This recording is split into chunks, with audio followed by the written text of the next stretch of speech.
Progress.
Buenos días con todos. Tito Fernández, Delegación de Perú.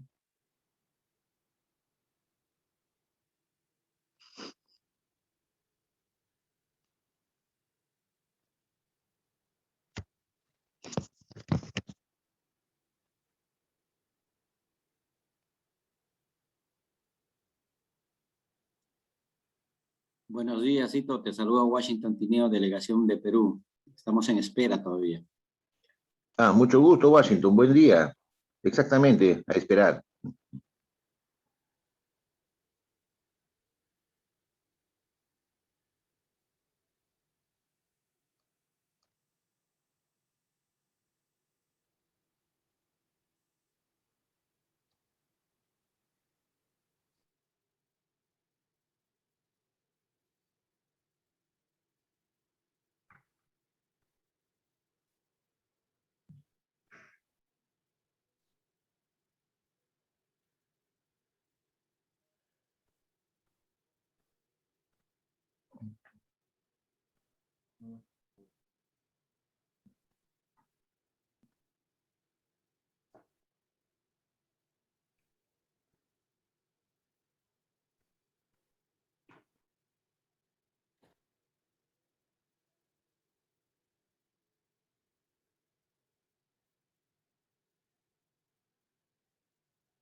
Yeah, so far they're just sitting.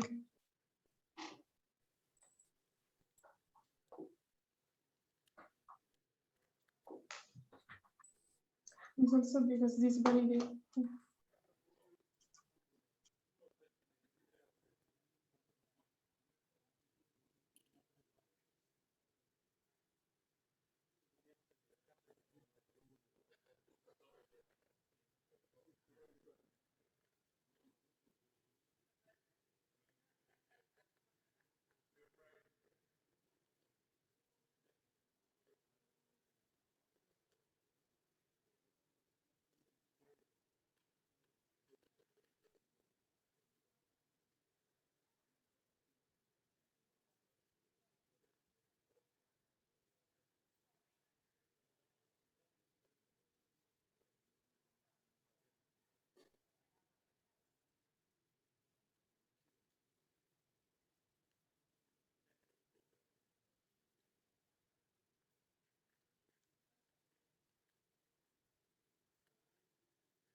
Excellencies, distinguished delegates, ladies and gentlemen, if I may call this meeting to order, we are running slightly late, but we are on time. Excellencies, distinguished delegates, ladies and gentlemen, I would like to welcome you to this opening section of the 7th Conference of States Parties to the Arms Trade Treaty. It will be addressed by 6 distinguished speakers invited to grace this occasion. 3 of the distinguished speakers will address the conference in person, and 3 others will do so by video message and remote participation. Excellencies, distinguished delegates, I have the honor to invite my good friend, the Minister of Foreign Affairs and International Cooperation of the Republic of Sierra Leone, His Excellency Professor David Francis, to open the conference. Professor Francis, before his current assignment, was a peace studies scholar at the University of Bradford. So he brings a lot of personal knowledge and commitment to this. Professor Francis, please, I yield the floor.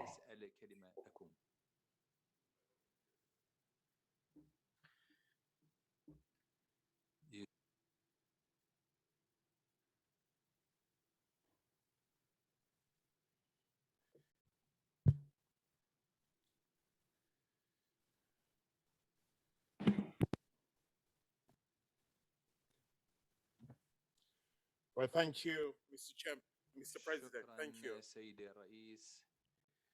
Let me commend you from the onset for your presidency of the Arms Trade Treaty leading to the 7th Conference of States Parties. Of course, it was a singular honor for our country to be 对于我们来说，能够当选为这个重要的职务，就是作为 ATT 进程的主席，我们深感荣幸。我们也要感谢主席团的成员、管理委员会、工作组的主席们、自愿信托基金、遴选委员会和信息交换论坛。就是关于转用的，以及分工作组的便利人和秘书处的工作人员，感谢他们在准备这次大会所完成的出色的工作。诸位阁下，尊敬的代表们，新冠的特殊的情况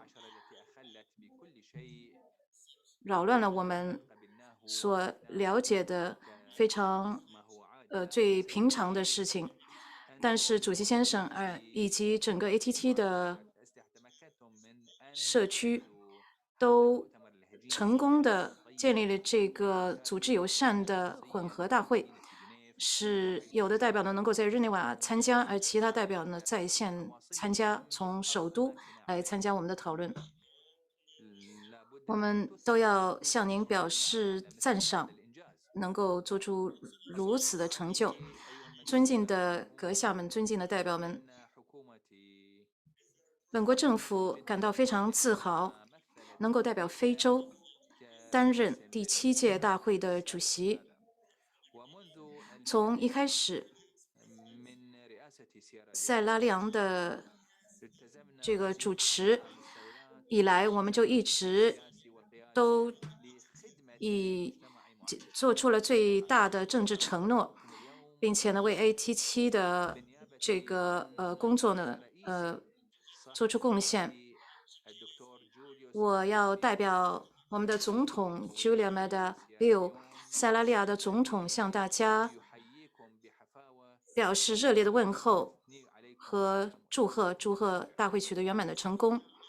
作为在内战当中的前领导人以及在和平研究方面的一个学者 ，Bill 总统完全理解出于主权的目的，以及出于高效的武器全球监管的目的。那么这些武器的使用呢，应该是负责任的。出于这样的原因，在塞拉利昂担任 ATT 的领导工作的时候，他个人撰写了54封信函，向全世界的政府和国家元首、政府首脑发送，以便呢能够敦促他们加入 ATT。To the diplomatic representatives of those heads of state and government here in Geneva, and some were directly mailed to the heads of state. Mr. President, Your Excellencies, distinguished delegates, Sierra Leone's recent history of civil war, disarmament, and arms control made us acutely aware of the need to prevent weapons from being elicited, traded, or diverted to the wrong end users. The reality is that our world is still very much affected by wars and conflict, in which women, children, in particular girls, young people, and civilians are disproportionately affected. Our goal, therefore, must be to end those conflicts, and at the very least, mitigate their impact by reducing their human cost and their human suffering. We know from the work of the International Committee of the Red Cross, the International Crisis Group, and similar humanitarian organizations that about 2 billion people suffer from fragility, conflict, or violence. The forecast is that by 2030, half of those 2 billion people will experience extreme poverty, hunger, malnutrition, disease, high dependence on humanitarian assistance as they suffer loss of food, water, shelter, healthcare services, economic opportunities, and other essential services. The irony, Your Excellencies, is that 2030 is when the international community expects to achieve the Sustainable Development Goals. Even stable or similarly peaceful nations cannot escape the grim consequences of the misuse of conventional weapons.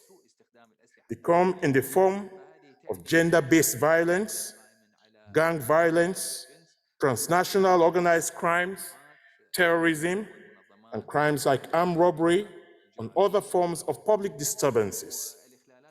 Robust regulation of the arms trade without impinging upon legitimate trade and lawful ownership is therefore critical, and that is why we are here today. Your Excellencies, distinguished delegates, الموقرون، نحن العالم استجبنا دوما وبنجاح للتحديات التي تهدد تواجدنا، وقد شهدنا كيف أن جهودنا جماعية أدت إلى تطوير المبادئ الخاصة بقوانين الحرب كما هي متضمنة في اتفاقيات ومعاهدات جنيف وبروتوكولاتها.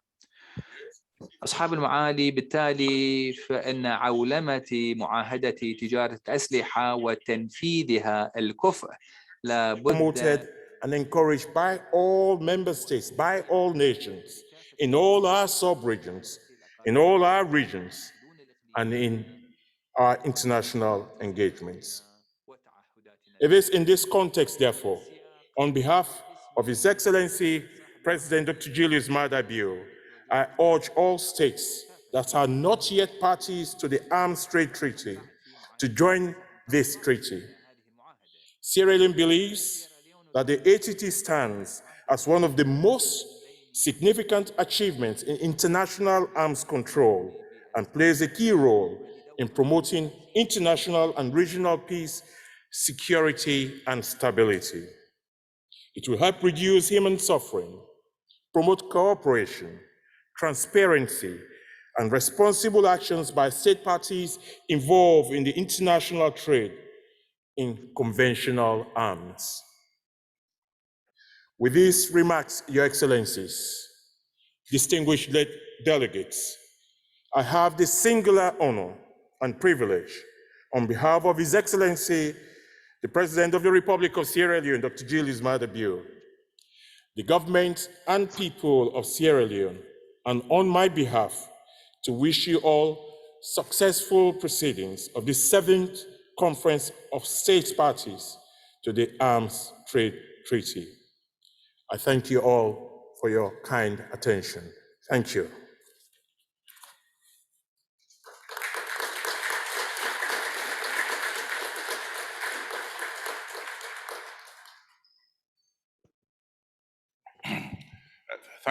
Thank you very much, Honorable Minister of Foreign Affairs. Thank you, Professor Francis. I misspoke earlier on. Before his current assignment, Professor Francis was Chief Minister of Sierra Leone, but he's a long-time academic and a peace studies scholar. My next speaker is the distinguished Minister of Defense of the Republic of the Gambia. The distinguished speaker, His Excellency Mr. Sheikh Omar Faye, is a Sandos-trained military officer. He was also his country's ambassador to Washington, and he is here on the special invitation of the President of Sierra Leone to be a part of us, and he will make a very interesting announcement. Excellency, Mr. Faye, kindly take the podium.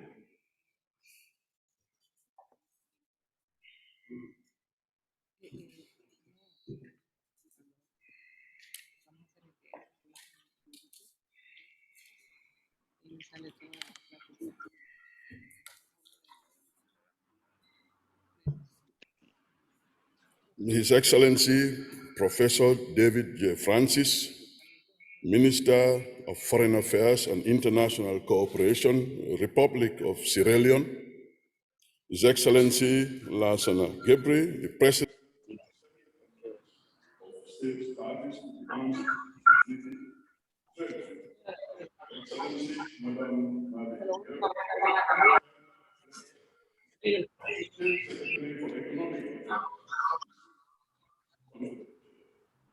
Excellency Ms. Nubi Nakamitsu, Under-Secretary General and High Representative for East Armament Affairs, Your Excellency Mr. Niels Kabodia, Vice President in the National Committee of the Red Cross, Mr. Eugene Dalim, Executive Director, the Cameroon Youth and Students Forum for Peace, Control Arms, Excellencies, distinguished delegates, ladies and gentlemen. Good morning, good afternoon, depending on where you are. On behalf of the government of the Republic of the Gambia, I am honored to address the 7th Conference of State Parties to the Arms Trade Treaty on behalf of my President, His Excellency, President Adam.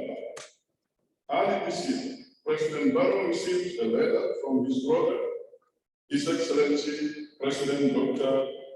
Julius Maada Bio of Sierra Leone, inviting the Gambia to join the arms treaty. This invitation reminded us immediately that our country was the only one in West Africa that has not yet signed or ratified the treaty. So let me thank you, Mr. President, for your efforts to expand the membership of the ATT in these challenging times. Though we have not formally joined the treaty, Gambia has been a strong supporter of the work of the ATT. We have made important progress by formally establishing a national commission on small arms and light weapons, because the Gambia fully appreciates the importance of international cooperation in furthering efficiency of export control procedures, both domestically and internationally. The Gambia fully embraces the main goal of the ATT, which is to regulate the international trade in conventional weapons to enhance global peace and security. We also support the theme of this presidency, which is to regulate the movement of small arms and light weapons to prevent the diversion. Illicit transfers and diversions from official stockpiles have become significant in conventional arms regulations in many countries in Africa and elsewhere.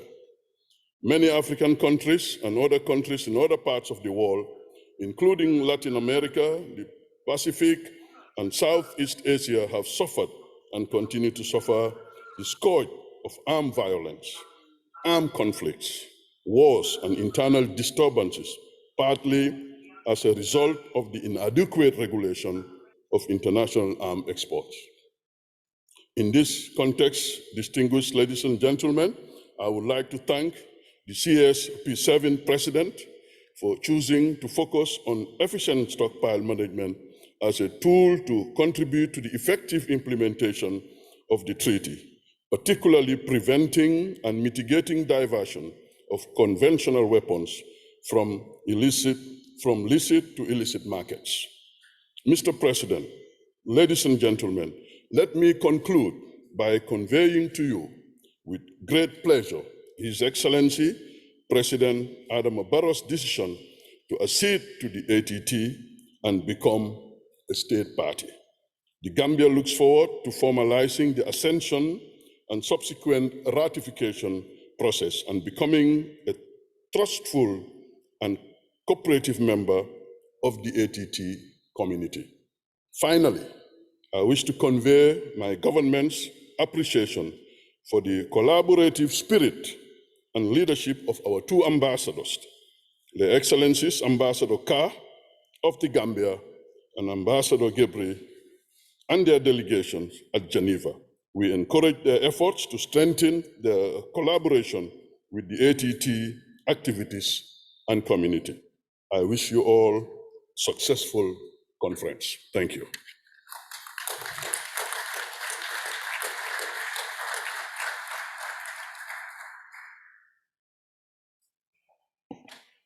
Thank you. Thank you so much, Excellency. Thank you, Honorable Minister. We had wanted to keep that announcement for the last, but it is so urgent that we possibly couldn't wait. Thank you, and we look forward to welcoming the Gambia and to assisting through the proceedings of joining, the formal procedure of joining the ATT. Thank you so very much, and welcome to Geneva once again. Thank you. Distinguished ladies and gentlemen, Excellencies, I will now move to our next speaker who will address the conference via a recorded video. The conference will now receive a message from the Sixth Secretary for Economic Affairs and of the Swiss Confederation, Her Excellency Madame Marie Gabrielle Inechin Flesch. Excellency, you have the virtual Monsieur le ministre, Madame la haute représentante, Excellences, Mesdames et Messieurs, chers amis. Bienvenue à Genève. Welcome to Geneva. C'est un grand plaisir de vous accueillir au nom de la Suisse à la 7e conférence des États partis au traité sur le commerce des armes. La dernière fois que j'ai eu l'honneur de parler devant vous fut lors de la conférence préparatoire à la première conférence des États partis en 2015 à Genève. Il est intéressant de voir l'évolution du traité au cours de ces 6 dernières années. Je suis heureuse de constater les avancées importantes réalisées dans le domaine de la mise en œuvre, de la transparence et de l'universalisation. Le traité est passé d'une 50aine à 110 États partis. Nous avons ainsi progressé vers l'objectif d'un traité universel, même si beaucoup reste à faire pour l'atteindre. Au regard de la situation internationale, il est plus important que jamais de réaliser le plein potentiel du traité. Les conflits armés ont continué d'augmenter au cours des dernières années et de s'aggraver dans certaines régions. Ces conflits touchent particulièrement la population civile. Le commerce illicite des armes y contribue de manière significative.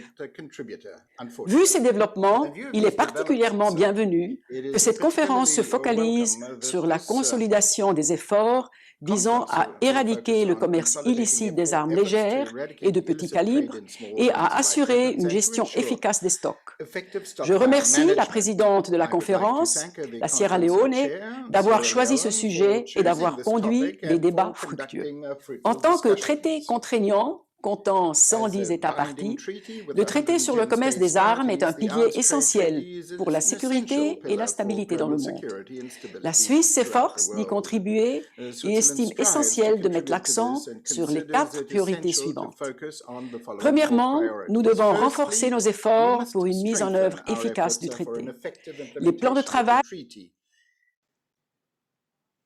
pluriannuel des groupes de travail constitue une très bonne base à cet égard. Il faut faire fructifier ces efforts au mieux. Deuxièmement, réaliser pleinement les dispositions du traité portant sur les mesures de transparence est essentiel. Celles-ci sont centrales à son bon fonctionnement.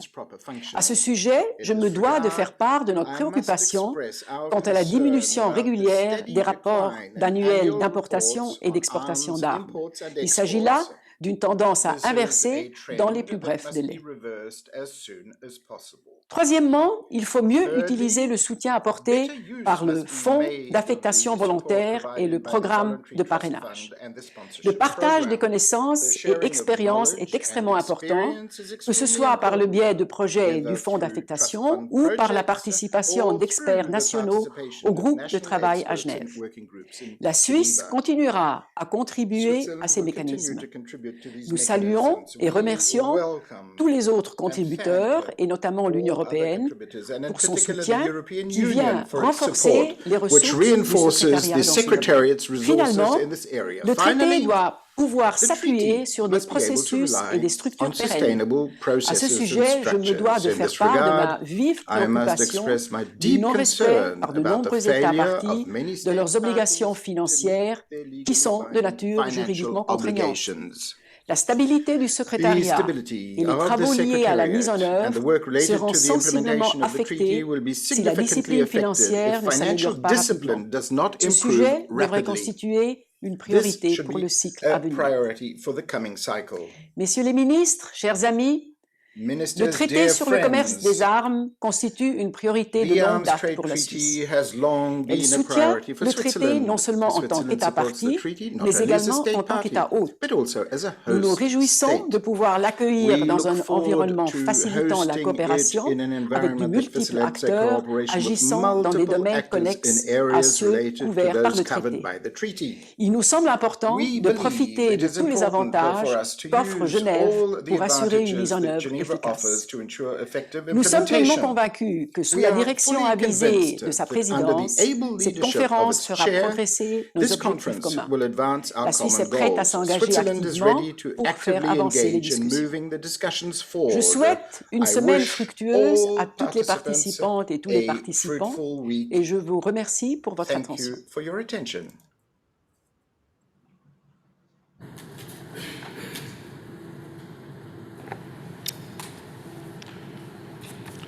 Excellencies, I would like to thank Madam Inishin Flesh for a very kind and very substantial statement. Thank you very much, Excellency.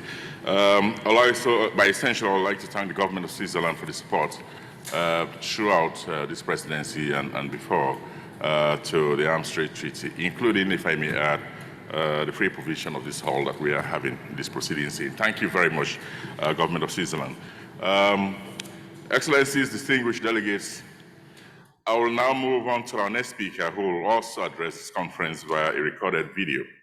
Conference will now receive a message from the Undersecretary General and High Representative for Disarmament Affairs, Her Excellency Ms. Azumi Nakamitsu. Excellency, you have the virtual floor. Thank you.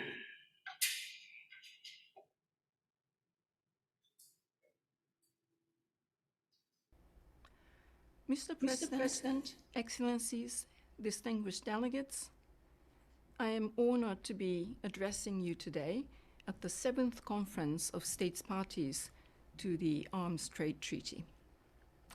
I congratulate Ambassador Guberi of Sierra Leone for his able stewardship of the ATT process. Your conference takes place against the backdrop of a persistently complex international security landscape characterized by heightened tensions, chaotic multilateralism, and seemingly unrestrained global arms competition. Military expenditures have continued to rise, reaching a staggering $1.981 trillion in 2020. The global circulation of small arms and light weapons is now estimated at 1 billion. Despite the United Nations Secretary General Antonio Guterres' call for a global ceasefire over a year ago, arms continues to flow, conflict continues to rage, and the rights of the world's most vulnerable people, women in particular, continue to be eroded. Meanwhile, the COVID-19 pandemic continues to place unprecedented strains on our social and economic systems. It also illustrates the pressing urgency of preventing diversion for armaments of the world's resources so that the international community builds back better from this pandemic. Excellencies, the Arms Trade Treaty established the first ever internationally applicable legal standards for the trade of conventional weapons. The treaty's scope, covering all major categories of conventional weapons, small arms and light weapons, is critical. Universalization is crucial for the success of a treaty. 110 states have joined the ATT so far, thus agreeing to adhere to its highest common standards in international arms transfers.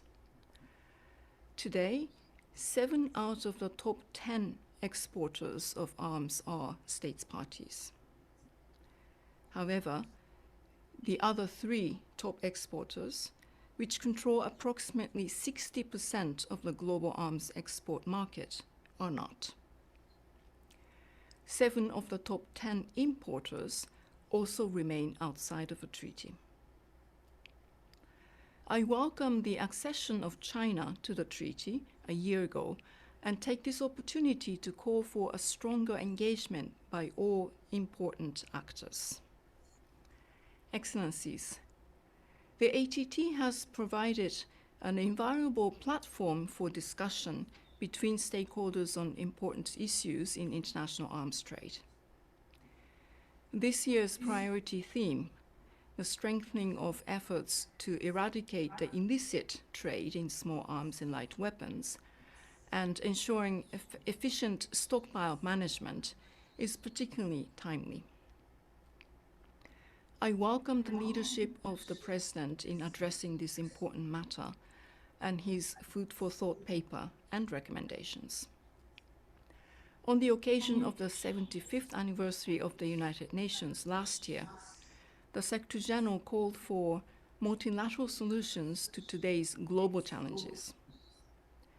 The fulfillment of the purpose of a treaty to contribute to international peace, security, and stability, to reduce human suffering, and to promote cooperation, transparency, and responsible action can only be achieved as a collective effort by all of us. The hybrid format of this CSP7, while being far from business as usual, also provides advantages that can be leveraged to engage meaningfully and effectively with a wider community of interested stakeholders, particularly from civil society, academia, and industry. My office and I, in partnership with the ATT Secretariat, remain committed to supporting you in fulfilling these goals. Thank you.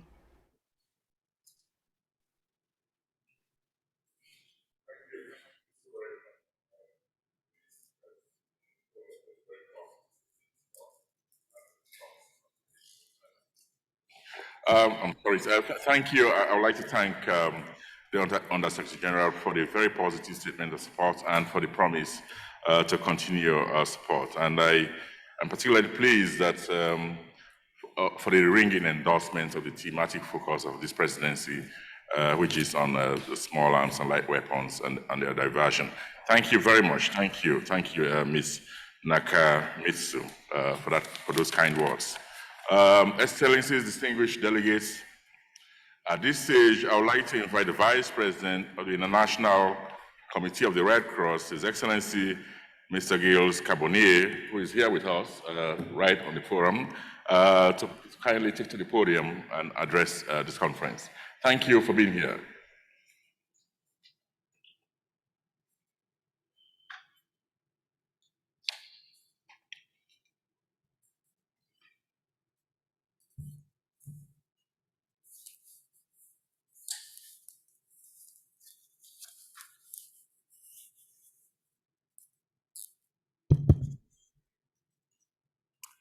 Mr. President, Your Excellency, Professor David Francis, Excellencies, distinguished delegates, ladies and gentlemen. Let me start by commending Your Excellency Mr. Sheikh Omar Fie, Minister of Defense of Gambia, for the announcement that he just made that the government of Gambia has decided to accede to the Arms Trade Treaty. I think that this is an excellent news, and this contributes to the positive dynamics underlying the ATT process. So, big word of appreciation about this announcement. Today, over 100 armed conflicts are being fought around the world. Many of them are ever more protracted. Besides, hundreds of armed groups around the globe are involved in other situations of armed violence, affecting tens of millions of people. Every day, staff members of the International Committee of the Red Cross, working in countries like Afghanistan, Mali, Syria, or Yemen, witness the acute suffering brought about by the misuse of arms, facilitated by inadequate controls over their possession, transfer, and use. As you know, the ICRC works to ensure that the victims of armed conflict and other situations of violence receive humanitarian protection and assistance. For 34 years, we have maintained operations in Afghanistan, where the recent upsurge in fighting has left countless civilians injured and displaced. More than 40,000 wounded Afghans have been treated at ICRC-supported medical facilities just over the past 3 months. It is heartbreaking to see our wards filled with people who have lost limbs, particularly children. Our medical and physical rehabilitation teams fear that there will be many more patients like them for years to come. South Sudan, too, exemplifies the suffering caused by the misuse of arms. 10 years after the independence, the country remains plagued by violence. Over a third of the population has been forced to flee their homes and is still unable to return.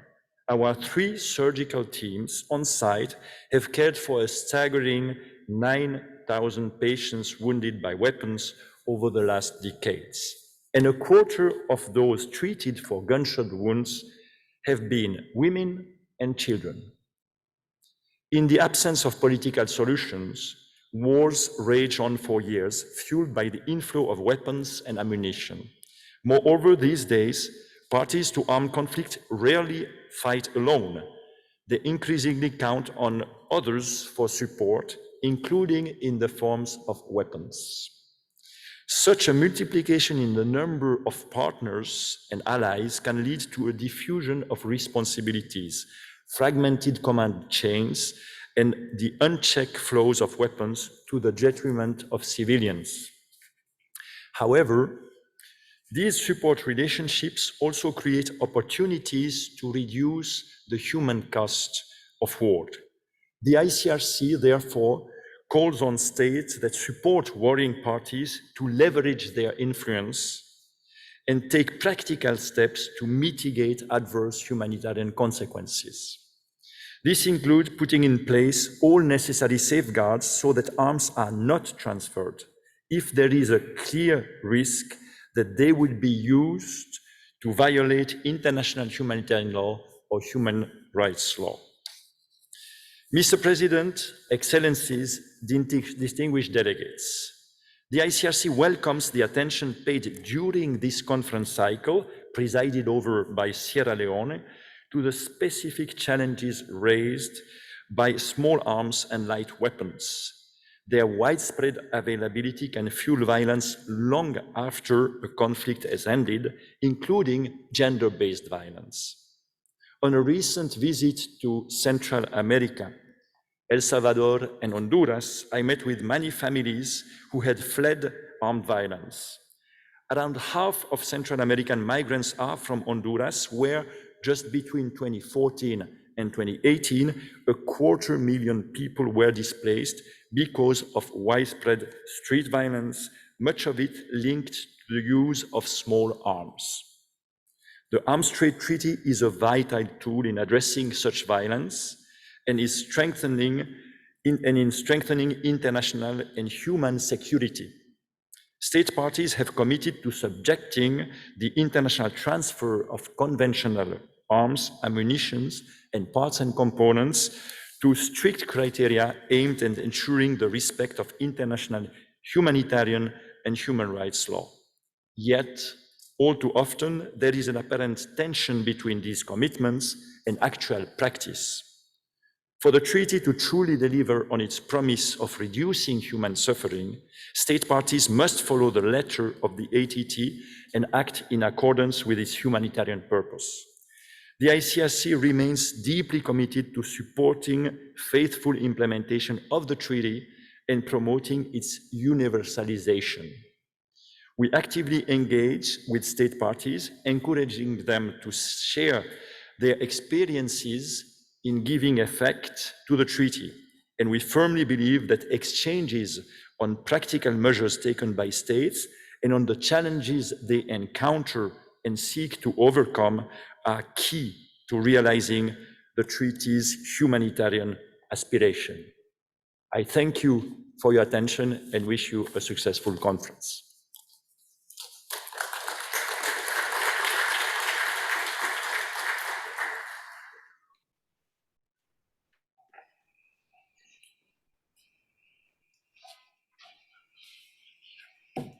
Thank you very much. I can see that we are having a really good start. Thanks, Mr. Carbonier, for those positive statements, both of support both for the conference, the presidency, but also for our thematic focus and some of the underlying issues that you mentioned are really very helpful. Thank you very much. Excellencies, distinguished delegates, I will now move to our final speaker for this opening section. He will be speaking on behalf of civil society, and he will be addressing the conference remotely. I invite Mr. Eugene Ngali, the Executive Director of Cameroon Youth and Students Forum for Peace, to address the conference. Mr. Ngali, please, the virtual floor is yours. Mr. President, distinguished delegates, I am honored to be here with you today, speaking on behalf of my organization, Cameroon Youth and Students Forum for Peace, and on behalf of the Control Arms Coalition. I wish to express my deep gratitude to you, Mr. President, your team, and the ATT Secretariat for your efforts in organizing the 7th Conference of State Parties to the ATT in what are challenging circumstances. Mr. President, in organizing this conference, you have heeded 2 fundamental principles of the Arms Trade Treaty, which are transparency and inclusivity of all ATT stakeholders. We also wish to express our gratitude to the ATT Secretariat for their consistent and reliable coordination and support. Mr. President, the thematic focus chosen for the conference, curbing the illicit trade in small arms and light weapons, with a specific emphasis on stockpile security, is critical to our region. The impact of the illicit proliferation and misuse of small arms in Africa cannot be overemphasized. It is evident in the number of ongoing conflicts, including the Sahel, Ethiopia, and the Central African Republic, in the rise of terrorism and violent extremism in the Lake Chad Basin, deadly election-related violence, secessionist agitations, and ethno-political militancy. Less evident is the fact that the illicit proliferation of arms has set back progress towards sustainable development in the region by decades. Overcoming obstacles to preventing the illicit trade in small arms in Africa and beyond requires a concerted effort by all states involved in the arms transfer chain. Through its provision on preventing diversion, record keeping, and reporting, and international cooperation, the ATT provides a strong legal framework for regulating the trade of arms and ammunition. But it is up to you, the states present here today, to, without exception, adhere to legal obligations under the treaty and fulfill its promise of reducing human suffering. By adopting the highest possible standards and by establishing rigorous structures to regulate the global arms trade, you can make a difference in the lives of millions of people around the world. Mr. President, distinguished delegates, civil society is as active as ever in mobilizing government, regions, and the public to take concrete steps towards effective implementation of the Arms Trade Treaty. We are ready to engage and assist in your efforts to bolster cooperation and assistance, highlight the importance of stockpile security, and to explore synergies with other relevant international and regional instruments. Civil society is uniquely positioned to work in support of both universalization and implementation of the treaty on behalf of those who need it, those who are suffering from the scourge of conflicts and gun violence. My organization, the Cameroon Youth and Students Forum for Peace, in partnership with the Regional Center on Small Arms in the Great Lakes and Horn of Africa, has worked to raise awareness and mobilize relevant entities to address the consequences of small arms proliferation. As part of this effort, we sought to advance the universalization and implementation of the ATT by strengthening capacity and expertise among regional stakeholders and by highlighting synergies with relevant frameworks.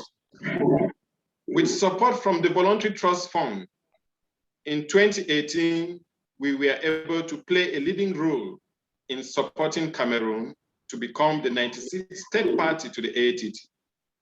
Similarly, with support from UNSCA, one of the few multilateral funding sources available direct to civil society, my organization provided technical assistance in the ECAS region towards the implementation of the Kinshasa Convention, the UN Program of Action, and the International Tracing Instrument, and by encouraging data collection for Sustainable Development Target 6. We have provided support to government stakeholders in enhancing public security through weapons collection and instruction programs and the implementation of adequate stockpile management practices. Examples of successful civil society contribution, like ours in support of the ATT, can be found across all regions. I would like to take this opportunity to urge you to take advantage of civil society expertise and support. I also wish to encourage you to provide the necessary assistance to civil society to enable us to continue to support the universalization and implementation of the ATT. Direct assistance to civil society, in addition to grants, requiring a government partnership, is key to the development and implementation of many worldwide projects. Civil society leadership provides opportunity for governments that may be unable to support or sustain a project to make progress towards becoming a state party or to set a path towards effective ATT implementation on the national and regional levels. Distinguished delegates, on behalf of my organization and Control Arms, I urge you to engage in the Arms Trade Treaty. Become a state party if you have not. Report with transparency on your arms exports and imports if you have not. Anchor the export risk assessment into your national policies if you have not. Communicate with all actors along the arms transfer life cycle to ensure that weapons are safely transported and stored and stay out of the hands of those who would misuse them. And lastly, in this ever-changing world, review your own arms transfer decisions again and again to ensure that none will violate the provisions of the ATT.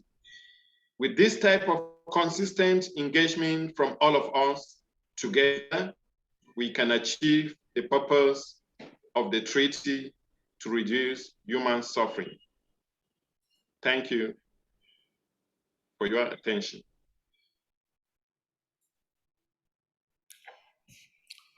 I thank you very much, Mr. Eugenie Ngali. Thank you. I thank you, civil society. I cannot stress enough, I cannot thank you enough for the massive support that I had throughout my presidency from civil society. And I encourage my successor to continue and deepen that collaboration. I think it is extremely useful. They bring the kind of perspective that we need as state parties to be able to fashion policies in a more humane and inclusive way. Thank you, civil society. Thank you very much for that great support. And thank you, Mr. Ngali, for joining us from Cameroon. Excellencies, distinguished delegates, we have now come to the end of the opening section of the conference. I would like to once again thank you very much and thank the invited speakers, who particularly those who are present with us, as well as those who participated virtually, for gracing this occasion and for the extremely positive statements of support and amplifying some of the issues that we deal with every day at the ATT. Thank you very much. At this point, we'll now take a moment for a slight changeover from the opening section to agenda item number 2 of the conference. So once again, thanks invited guests, distinguished speakers. Thank you so very much. We shall now change a little bit, and to do some housekeeping. Extremely boring stuff, which I would like to subject you to.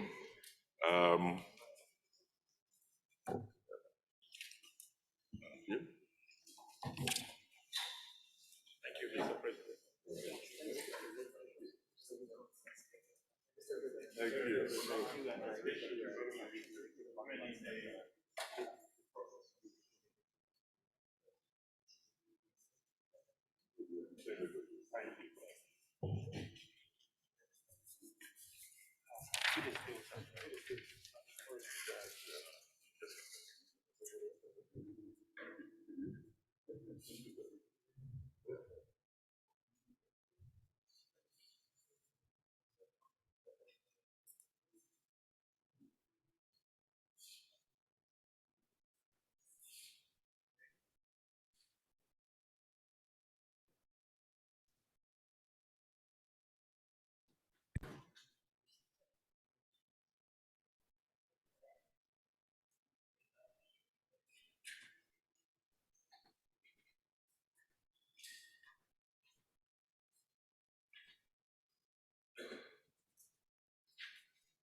Excellencies, distinguished delegates, ladies and gentlemen, that was a very short break to spare our distinguished guests, inflicting on them this very boring detail of how the conference will go, some housekeeping.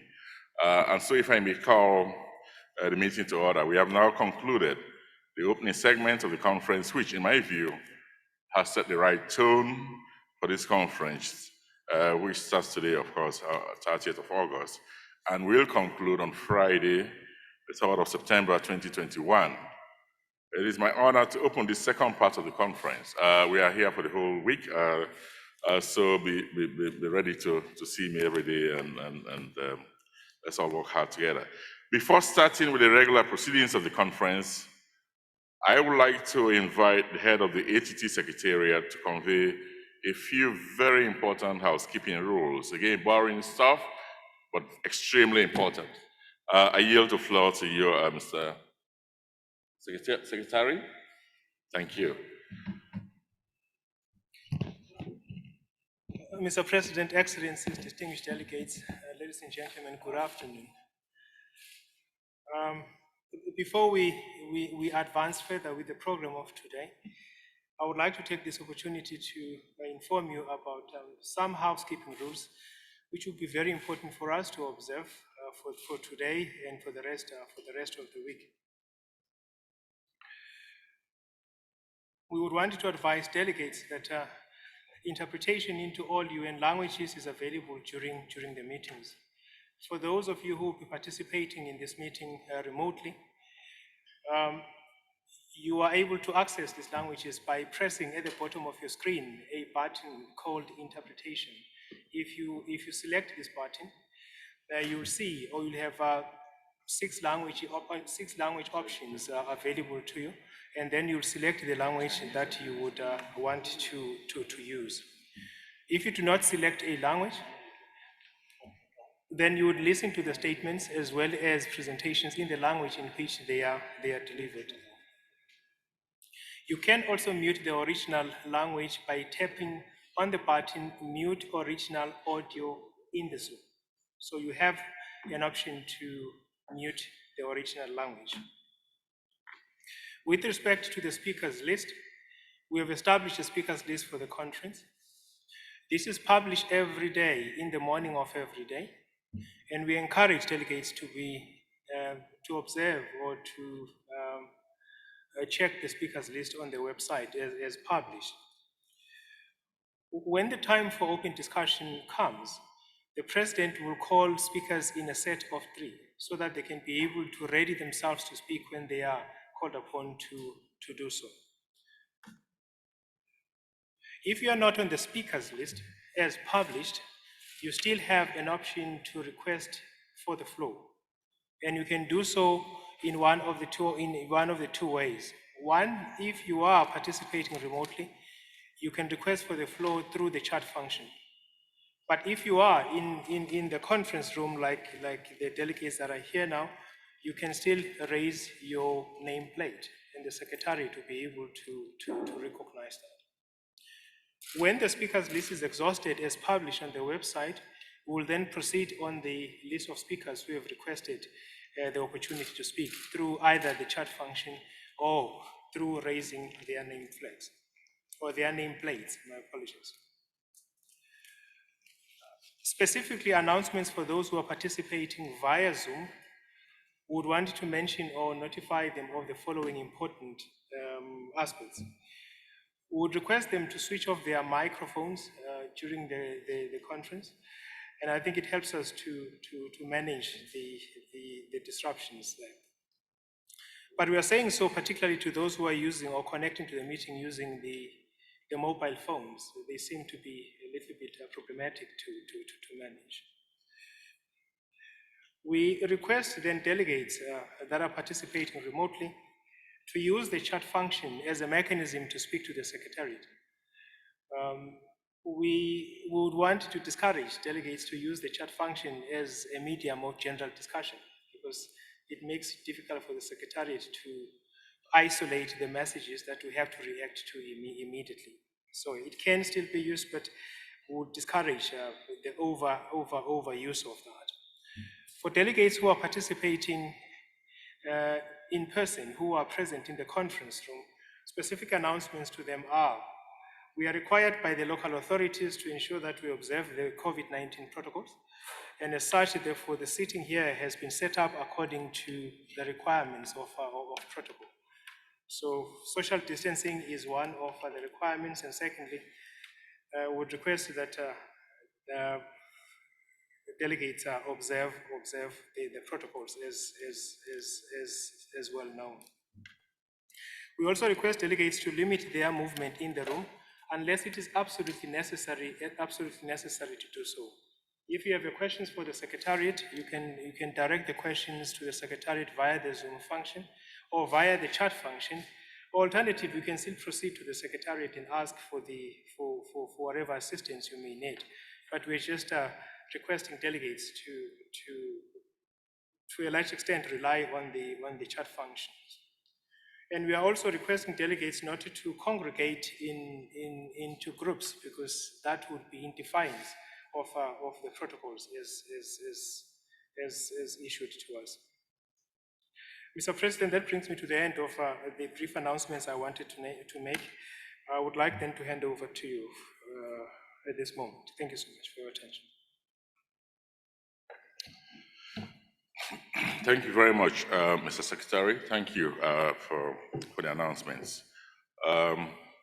Excellencies, distinguished delegates, in my capacity as president of the 7th Conference of States Parties, I again welcome all representatives of states parties, signatory and observer states, international and regional organizations, civil society and industry.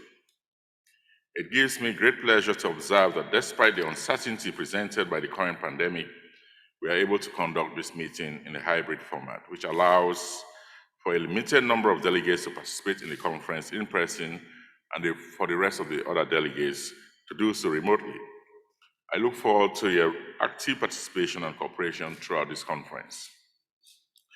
I would like to take this opportunity to express my sincere appreciation to the Vice Presidents, the Management Committee, the Voluntary Trust Fund Selection Committee, the working groups chairs and facilitators, as well as the ATT Secretariat for their efforts in preparing and organizing this very important event in the calendar of the Arms Trade Treaty.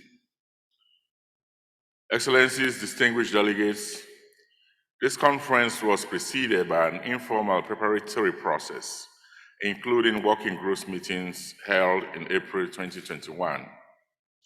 The CSP7 informal preparatory process was designed and conducted with a view to creating a transparent platform for consultation and engagement with all states parties and other stakeholders on all aspects pertinent to the outcomes of this conference. We are hopeful that this process has infused a sense of relative certainty in all delegations on the expected outcomes of this conference. During the CSP7 informal preparatory process, I observed with satisfaction the high level of dedication and active participation by all delegates. The conference documents that have been prepared and placed before us bear testimony to this observation.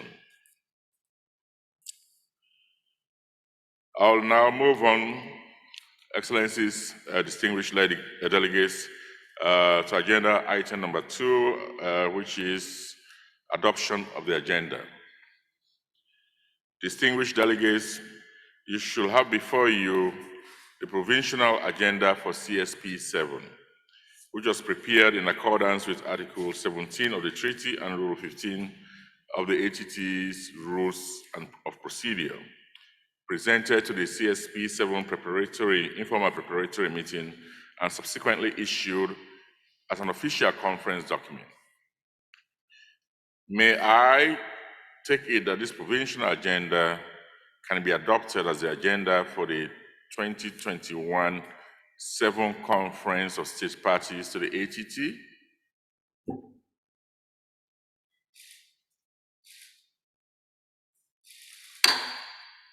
It is so decided. The CSP7 provisional agenda is adopted. Thank you very much, Excellencies, distinguished ladies and gentlemen. I'll now move on to agenda number 3, item 3, which is organization of work. With the conference agenda adopted, I would now like, with your kind permission, to address a few conference organizational and procedural matters. Firstly, the ATT rules of procedure will guide the proceedings of this conference. For ease of reference, the rules of procedure are published on the ATT website together with the rest of the conference documents. Secondly, in accordance with Rule 10 of the Rules of Procedure, I would like to confirm that Mr. Dumisani Dladla, in his capacity as head, in his very able, by the way, capacity as head of the ATT Secretariat, shall, and I quote, be the secretary of the conference and shall act in this capacity at all sections of the conference and its subsidiary bodies. I'm particularly grateful to him. He's been such a really competent hand throughout my presidency. He's been a great team worker. Thirdly, pursuant to Rules 12 of the Rules of Procedure, I would like to confirm that on the 31st of May 2021, the ATT Secretariat notified all states parties, signatory states, and the Secretary General of the United Nations in its capacity as depository of the treaty about the date of this meeting. The conference provisional agenda was circulated on 12 July 2021, and as prescribed by Rule 15 of all conference background documents were circulated on the 30th of July 2021. In addition to the above-mentioned conference documents, they have been made publicly available on the treaty website in Arabic, Chinese, English, Russian, and Spanish, all UN languages. Fourthly, in reference to the Rule 7.4 of the Rules of Procedure, the draft list of participants was circulated to all states parties on 25th of August 2021. The informing of the compositions of all delegations that have registered as participants to this conference under Rule 1 and 2, as well as those registered to attend as observers under Rules 3, 4, and 5. The updated version of the list of participants will be finalized at the conclusion of this conference and will be made available on the treaty website. Delegates are welcome to approach the ATT Secretariat with corrections of delegate information as necessary. Finally, when the draft list of participants was circulated to all parties on 25th of August 2021, the six parties were reminded of the possibility to present an objection against the representation of a delegation of a state party, signatory state, or observer at this conference to the President no later than 10 a.m. Geneva time on Saturday, 28th of August 2021. Please help to notify the conference that no participation objection was presented to me by the set deadline. In view of this, no procedural decision under Rule 7.4 shall be required. Excellencies, distinguished delegates, at this stage, I would like to take the opportunity and remind delegations of the composition of the Bureau, the ATT Management Committee, and the VTF Selection Committee, and the chairs of the ATT working groups. The sixth Conference of States Parties elected Cyprus, Germany, Latvia, and Peru as the four vice presidents for the seventh Conference of States Parties, which together with the president make up the body informally known as the Bureau. With respect to the Management Committee, the fifth Conference of State Parties appointed the following state party representatives designated by each UN regional group as members of the Management Committee to serve for a period of 2 years up to the seventh Conference of State Parties. They are Costa Rica, Estonia, Germany, Japan, and South Africa, to serve for a period of 2 years up to the seventh Conference of States. With respect to the Voluntary Trust Fund Selection Committee, The sixth Conference of States Parties appointed Albania, Australia, Canada, Finland, Germany, Japan, Madagascar, Mexico, New Zealand, Republic of Korea, South Africa, Sweden, Switzerland, the Netherlands, and the United Kingdom to serve on the selection committee of the VTF for the period of up to the 8th Conference of States Parties. You will recall that the third Conference of State Parties established 3 ATT working groups. In accordance with the terms of reference of the 3 working groups, I appointed the following states to chair the respective working groups. Republic of Korea to chair the working group on effective treaty implementation, assisted by facilitators from Spain, South Africa, and Serbia. Mexico and Romania co-chair the working group on transparency and reporting, and I, in my capacity as CSP7 president and ambassador, my good friend Ambassador Villegas of Argentina, his capacity as the CSP6 president to co-chair the working group on treaty universalization. I would like to take this opportunity to extend my sincere thanks and gratitude to the vice presidents, the bureau members, the management committee, the VTF selection committee, and the chairs and facilitators of ATT working groups for their support and invaluable assistance throughout my tenure as president of the 7th Conference of States Parties. Excellencies, distinguished delegates, section 3 of the management committee's terms of reference states that, with the exception of the president of the Conference of States Parties and the secretariat representative, members of the management committee shall serve a period of 2 years with eligibility to serve a further term. This means that the 2-year term of the current members of the MC comes to an end at the conclusion of this conference.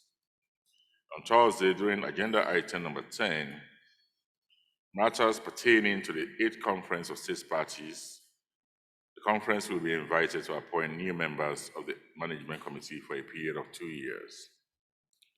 I therefore all states parties to start the necessary consultations on this matter at this very early stage of the conference.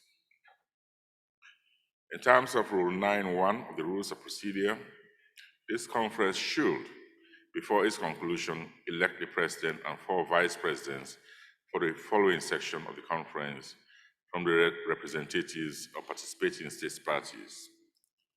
Equally, on Thursday, during agenda item number 10, matters pertaining to the 8th Conference of State Parties, the conference will be invited to elect the next president and the 4 vice presidents. I enthusiastically urge you, state parties, to commence the necessary consultations on this point at this very early stage of this conference. Excellencies, distinguished delegates, let me now turn my attention to the conference provisional program of work, which you should have before you. To ensure that we make the best use of the time at our disposal, the flexible approach will be adopted regarding this program of work. In this regard, once the section has concluded, I may proceed with the next item on the agenda. Time indications on the agenda are to be considered as provisional, and delegations are advised to be prepared for adjustments as necessary and as determined by the President. I would now like to outline this conference, how this conference will proceed throughout the week to Friday. Number 1, we concluded the opening section of the conference earlier today.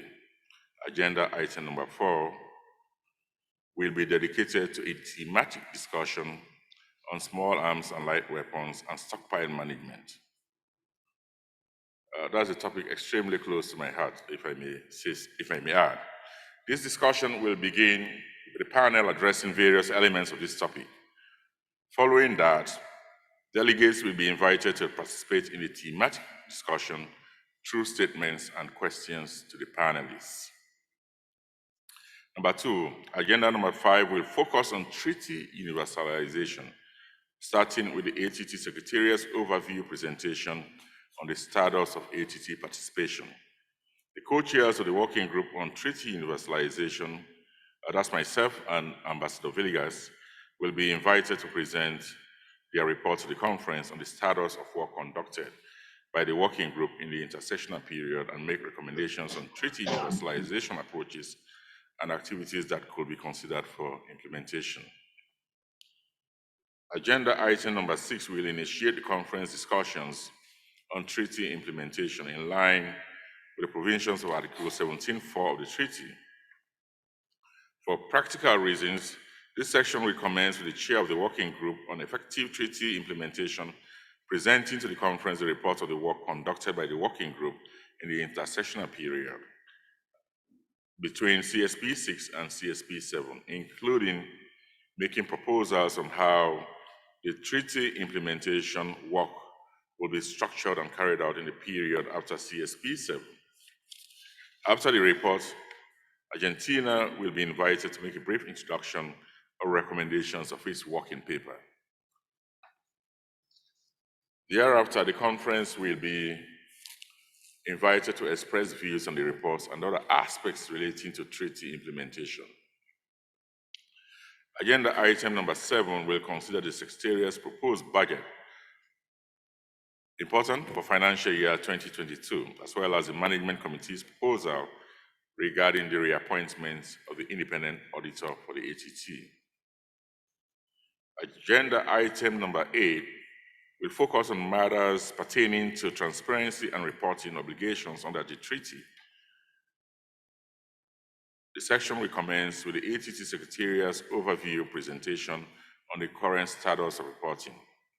After this, I will invite the co-chairs of the Working Group on Transparency and Reporting to present their report to the conference on the status of work conducted by the Working Group in the intersessional period, including proposals contained in their report. During the same session, I will invite the chair of the Diversion Information Exchange Forum to make a brief introduction of the DIEF's report and recommendations. Following the 2 reports, delegates will be invited to express their views on the reports. Agenda item number 9 will commence with the ATT Secretariat's overview presentation on the status of ATT finances. Following this, I will invite the Management Committee to present the revised draft guidelines on the issue of making financial arrangements with the Secretariat under Rule 8.1d of the ATT Financial Rules. Agenda item number 10, in accordance with Article 17.4 of the treaty, will consider the following aspects. A, matters pertaining to the preparations for the 8th Conference of States Parties, CSP8, including the adoption of the budget for the next ordinary session. B, election of the President and Vice Presidents of the CSP8 as per Rule of Procedure 9.1. And C, establishment of any subsidiary bodies as may be necessary to improve the functioning of the treaty. And this will include the Management Committee. Agenda item number 10. Kindly note that this is all spread out for the week. It's not happening on one day, obviously. So agenda item number 11 will present an opportunity for the President to make a final presentation of the draft final reports of the conference for consideration and adoption. And finally, agenda item number 12, we allow the CSP7 President to deliver his final remarks and invite the President of the ordinary section of the CSP to address the plenary. After this, perhaps to my relief, CSP7 will officially close, and to the relief, I'm sure, of almost everyone. With this explanation, may I take it that the provisional program of work is adopted?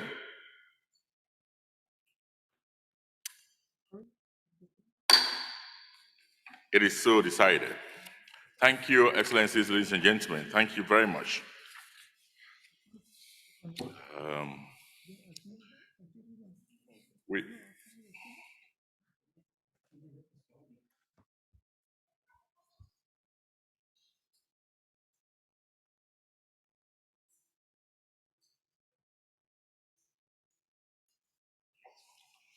Excellencies, distinguished delegates, we are about to move to the next item, number 4, which is the thematic discussion on the topic small arms and light weapons and stockpile management.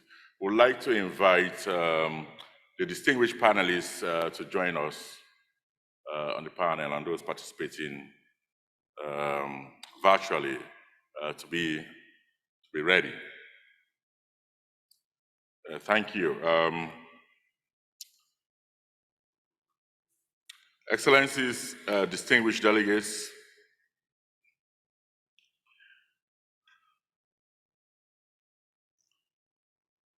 this conversation is planned to run for the next 1 hour. This item introduces to the conference an important thematic discussion on small arms and light weapons and stockpile management within the framework of the ATT. You will recall that the Sierra Leone presidency selected this theme as a priority theme for CSP7. To kickstart this thematic discussion, we have a panel of 4 speakers, and I will be the facilitator for the panel. The speakers are as follows: His Excellency Professor David J. Francis, Minister of Foreign Affairs and International Cooperation of the Republic of Sierra Leone.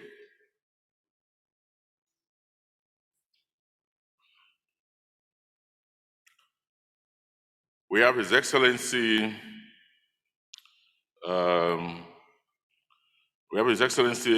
Marcelo Ebrard Kosobon, Secretary of Foreign Affairs of the United Mexican States. We have General Retired Christos Simon Fataki, Director of Institutional Development and Capacity Building, Regional Center on Small Arms. And we have Dr. Karapik, Program Manager, Ammunition Management Advisory Team. Following the speakers' interventions, delegates will be invited to participate in the thematic discussion through inputs and comments. I would now like to invite the panelists to join us. The conversation will begin with the Minister of Foreign Affairs from Sierra Leone, who will be joining me on this podium. And then we'll proceed to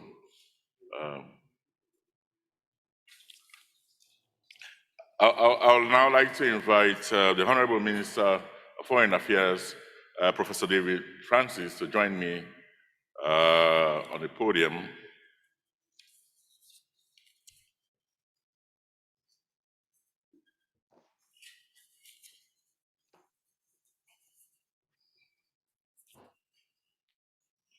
Thank you, Excellency. Thank you very much. Excellency, as I mentioned, there are 3 other speakers besides you, but I'll introduce the paper and be the facilitator for the discussion. You will kickstart the conversation with your own thoughts on the thematic paper of Sierra Leone of this presidency. So let me begin with a few opening remarks. This paper, as I said, is very close to my heart and extremely important. Welcome. Thank you. Thank you very much. This paper that we are discussing now, like my assumption of the presidency of the 7th Conference of States Parties last August, represents Sierra Leone's commitment to the effective implementation of national, regional, international arms control efforts. As you are all well aware, often weapons legally acquired by states end up being used by forces that they were not meant for. Illicit transfers and diversions from official stockpiles have become extremely significant in conventional arms regulation. Our own experience as a country of Sierra Leone in the 1990s during our civil war certainly mirrored the experiences of many other countries in Africa and in other parts of the world with respect to the suffering through the scourge of armed conflict, arms violence, wars, and all sorts of internal disturbances that result partly from the inadequate regulation of international arms export.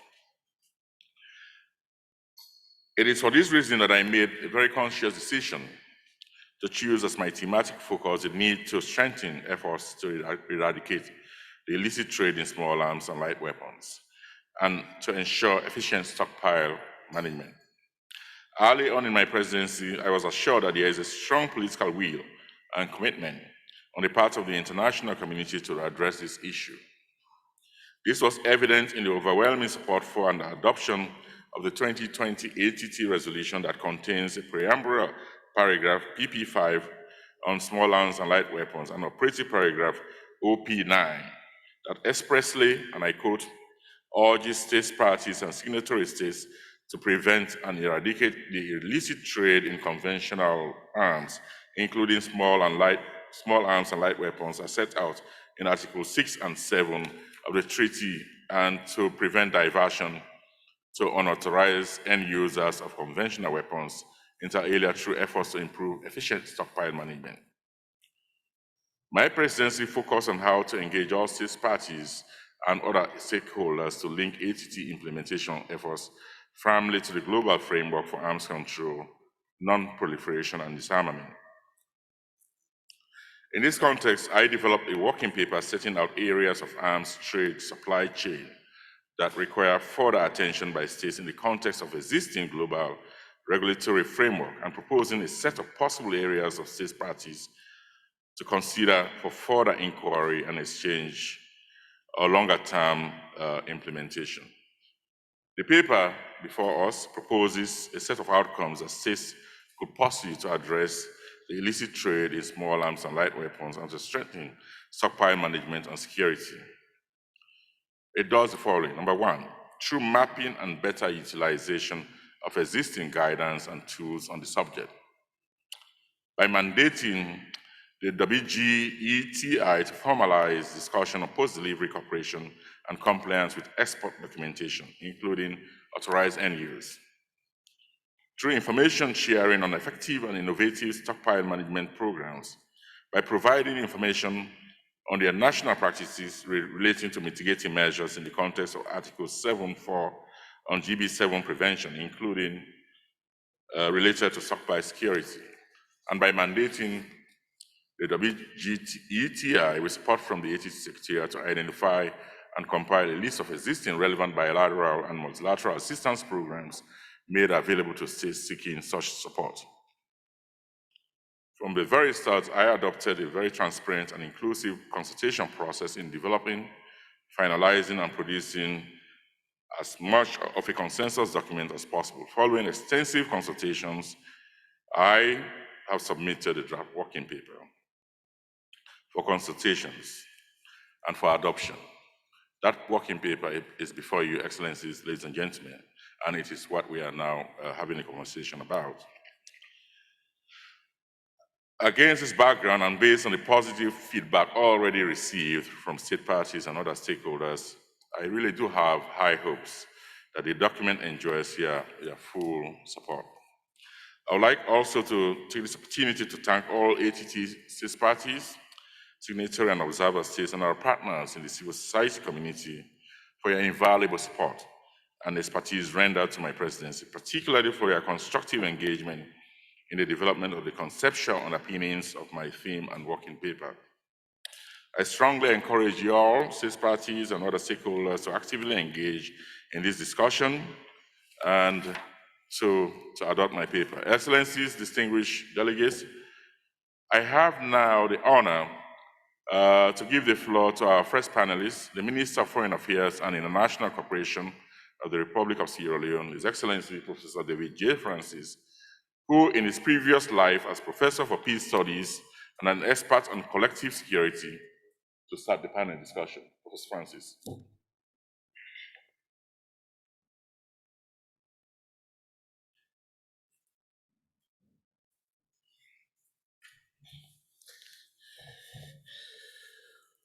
Thank you, Mr. President. Fellow panelists, in particular, His Excellency Sir Marcelo Ebrard Casabon, Secretary of Foreign Affairs of the United Mexican States, General Retired Crystal Simon Pataki of the Regional Center on Small Arms, Dr. Giovanna Karapik of the Ammunition Management Advisory Team, Your Excellencies, distinguished delegates, the government of Sierra Leone appreciates the opportunity to serve as president of the 7th Conference of State Parties to the Arms Trade Treaty. In this role, we submitted earlier this year a thematic working paper on small arms and light weapons and stockpile management.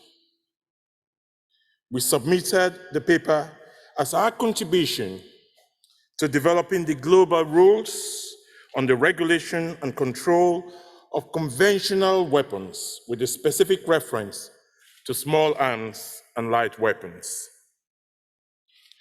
Your Excellencies, our journey to the leadership of the Arms Trade Treaty started 7 years ago, and exactly on the 12th of August 2014, when Sierra Leone ratified the Arms Trade Treaty as the 4th African state and the 43rd UN member states to do so. And now 7 years on following that ratification, Sierra Leone serves as the 7th president of the Arms Trade Treaty. This is historic, and we welcome the Gambia's announcement to join the Arms Trade Treaty as the 111th state party to the ATT. Congratulations. Our thematic paper is informed by and reflects our experience of violence and great human suffering resulting from the uncontrolled use of conventional weapons, particularly small arms and light weapons, during our brutal civil war from 1991 to 2002. Distinguished delegates, even as we meet here in Geneva, there are still stark reminders of the war in Sierra Leone.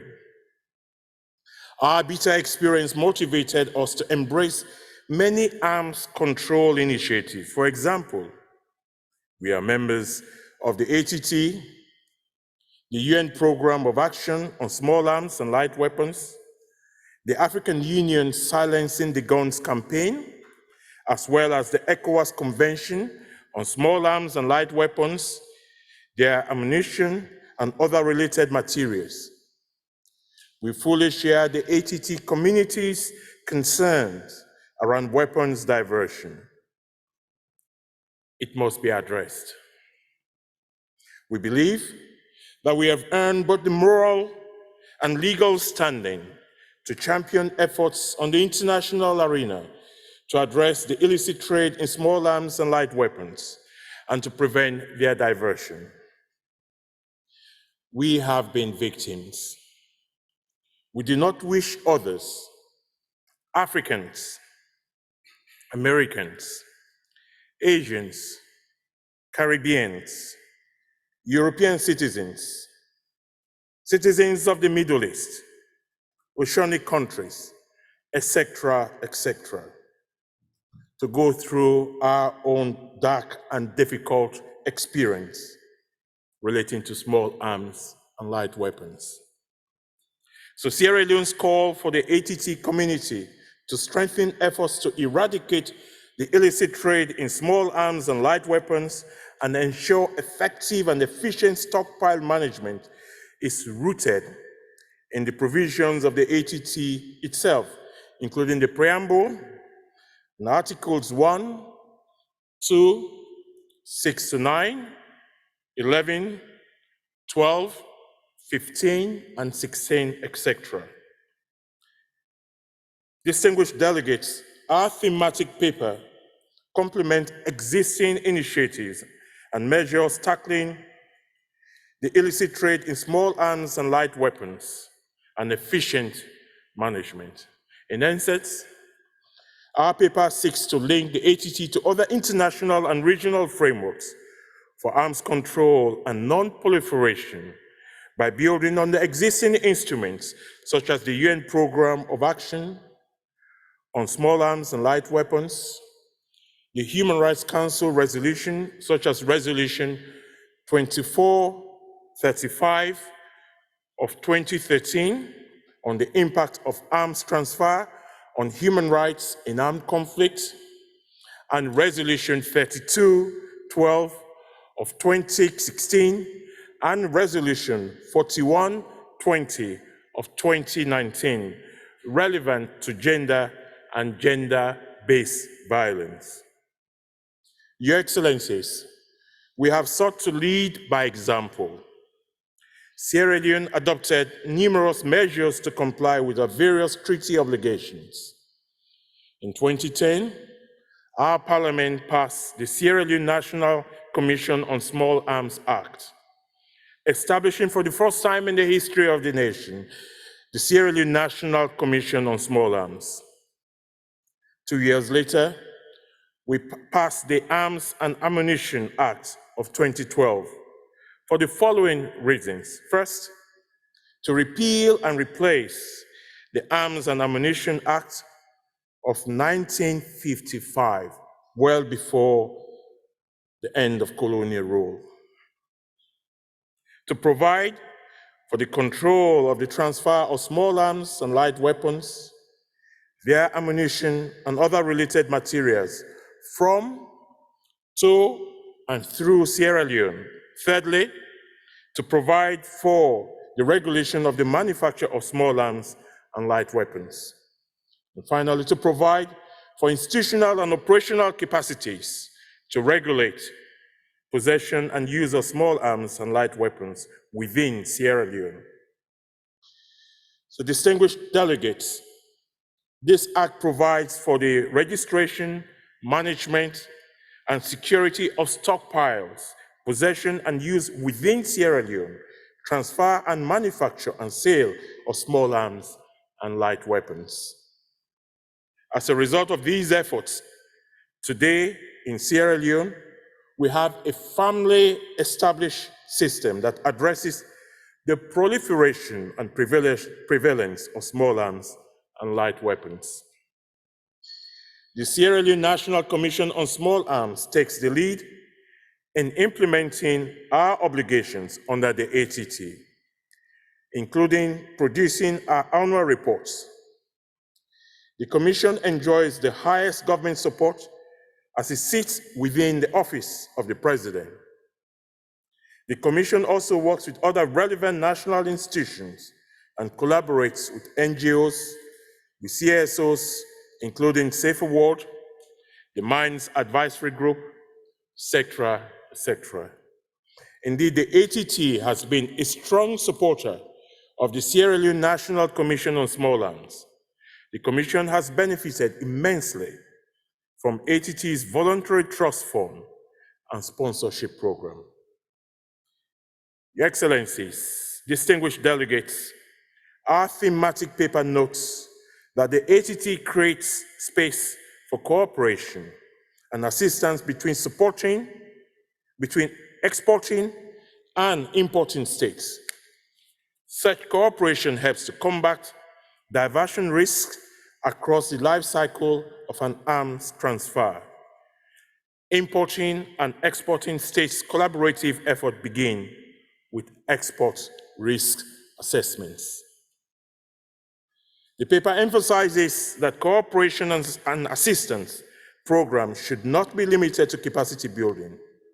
It calls for cooperation in arms export control systems, arms transfer risk assessment, mitigation measures, post-delivery cooperation to prevent diversion, etc.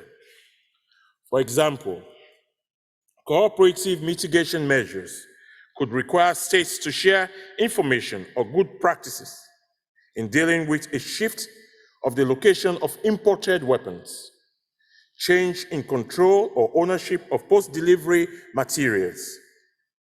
These examples are built into the experience sharing practices among states, we have a better chance of strengthening the implementation of the ATT.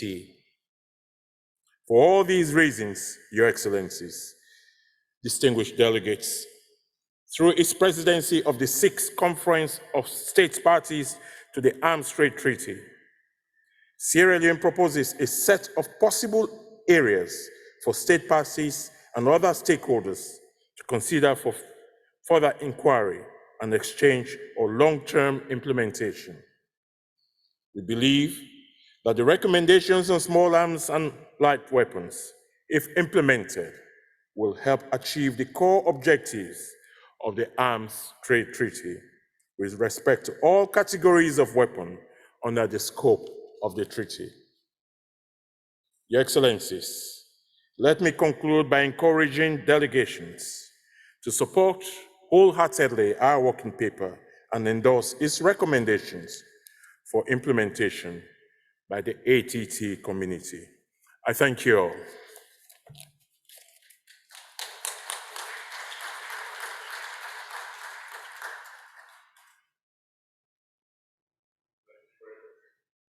Thank you, Excellency. Thank you very much for the explication of the paper. I will now like to give the floor to the Foreign Minister of the United Mexican States.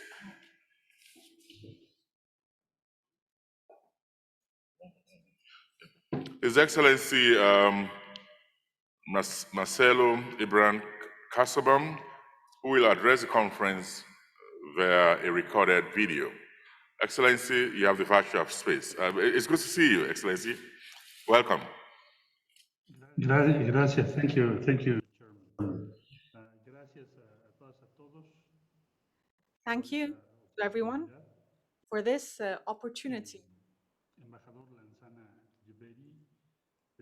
Ambassador, Chair of the 7th Conference of State Parties, Professor David Francis, Minister of Foreign Affairs and International Cooperation for Sierra Leone, distinguished speakers, heads of delegations, ladies and gentlemen, good morning from Mexico City.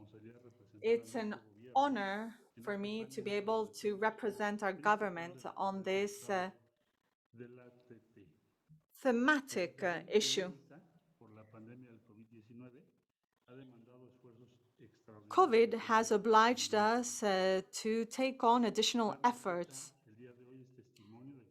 And being able to meet today is a demonstration of how collaboration and commitment are the main factors to allow us to overcome these obstacles. From the early days of the negotiation of the ATT, we were in favor of a scheme that would allow us a better control of weapons, a more responsible commerce of arms. We are now here to consolidate this regime, and this is an opportunity to take stock of our efforts and to recall our commitments to try and universalize our obligations for information to be more agile and for the presentation of reports to be more transparent.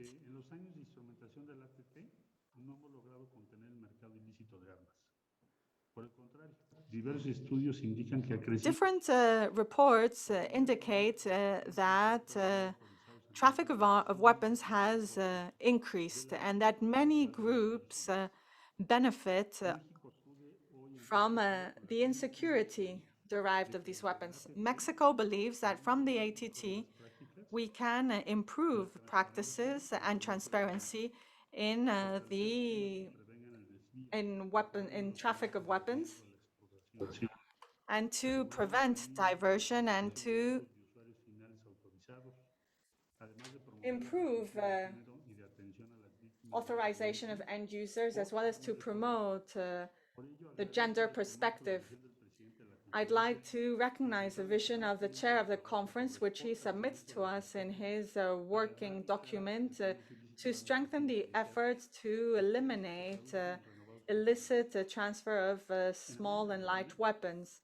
In Latin America, despite the fact that it's a peaceful region in the sense that there's no war, Mexico and Central America have annual records of deaths, violent deaths, which are higher than in areas where there is armed conflict going on.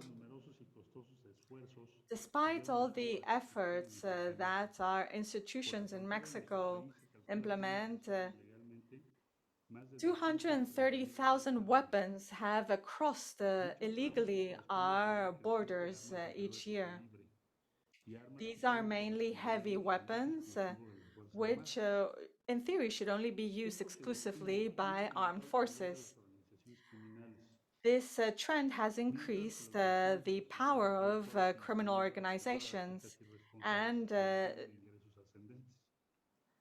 has enriched those companies that produce and distribute these weapons. We all have a responsibility in improving the situation. Each time a gun is shot, there's a face of a woman, a child, a student, or another victim.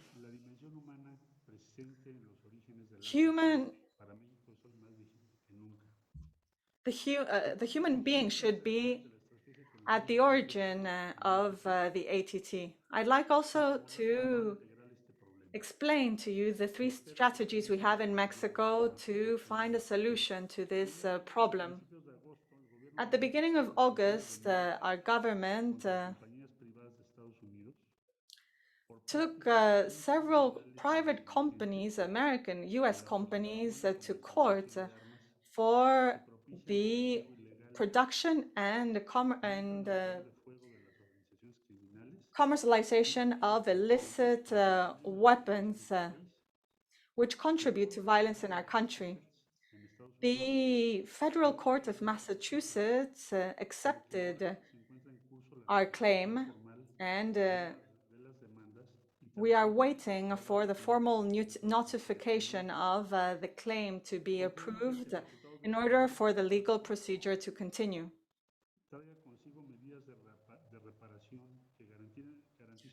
We hope that we will obtain a redress so that some private actors are unable to continue enriching illicitly the weapons market. We have organized different consultations with the Secretariat and other forum mechanisms from different walks of life which can help in preventing illicit weapons, traffic of weapons.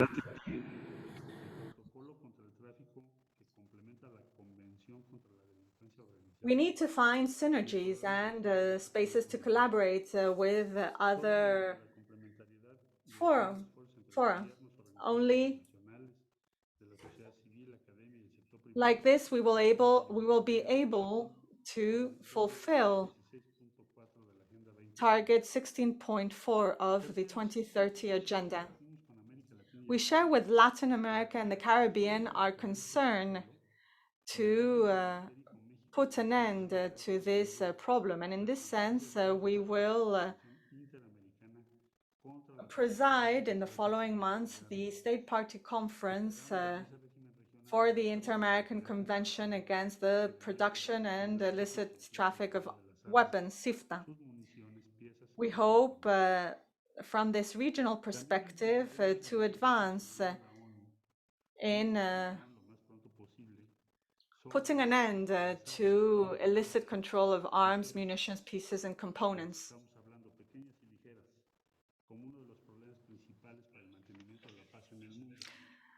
This illicit control of weapons, its munitions and components is a challenge for international peace and security.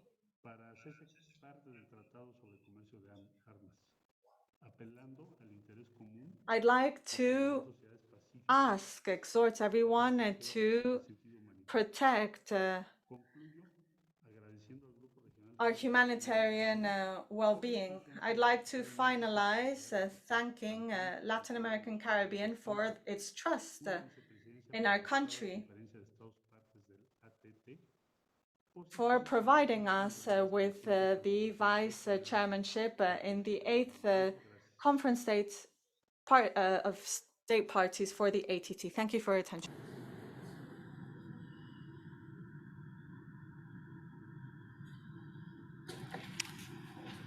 Thank you, Excellency, for that sobering statement. Thank you very much. I would like to move on to the retired General Christo Simon Pataki. Thank you, Excellency. Thank you. Who will speak to us virtually, right? General Pataki, please, the virtual floor is yours. Thank you, Mr. President. Mr. President, on behalf of Executive Secretary of REXA and that of my own, I thank you for having invited REXA and giving me the floor to share with you the REXA activities in supporting its member state on small arms intervention. Before I do, I would like to add my voice to those who preceded me in congratulating you on your election as the president of this conference. And I assure you of the cooperation and support of REXA. Mr. President, in accordance with the Article 27 of the UNPOA that calls for the establishment of sub-regional and regional mechanisms, countries in the Great Lakes region and Horn of Africa agreed on a legally binding instrument, the Nairobi Protocol for Prevention, Control, and Reduction of Small Arms and Light Weapons in 2004. In the same spirit, a regional institution, namely Regional Center on Small Arms, REXA, was established in 2005 to coordinate the implementation of the Nairobi Protocol that fit into global commitment contained in the UNPOA, ITI, and ATT. In this regard, REXA Secretariat has supported establishment of 15 national institutions responsible for small arms control and management in the region. Mr. President, in terms of the implementation of the Nairobi Protocol, REXA Secretariat has supported member states to undertake concrete and measurable interventions to enhance physical security and stockpile management, to counter diversion, illicit trade, proliferation, and trafficking of small arms and light weapons. In accordance with provision of the Nairobi Protocol on firearms identification, the REXA Secretariat has provided a total of 81 electronic arms marking machines, associated training and logistical facilitation across the 15 member states who have seen tremendous progress in firearms marking exercises.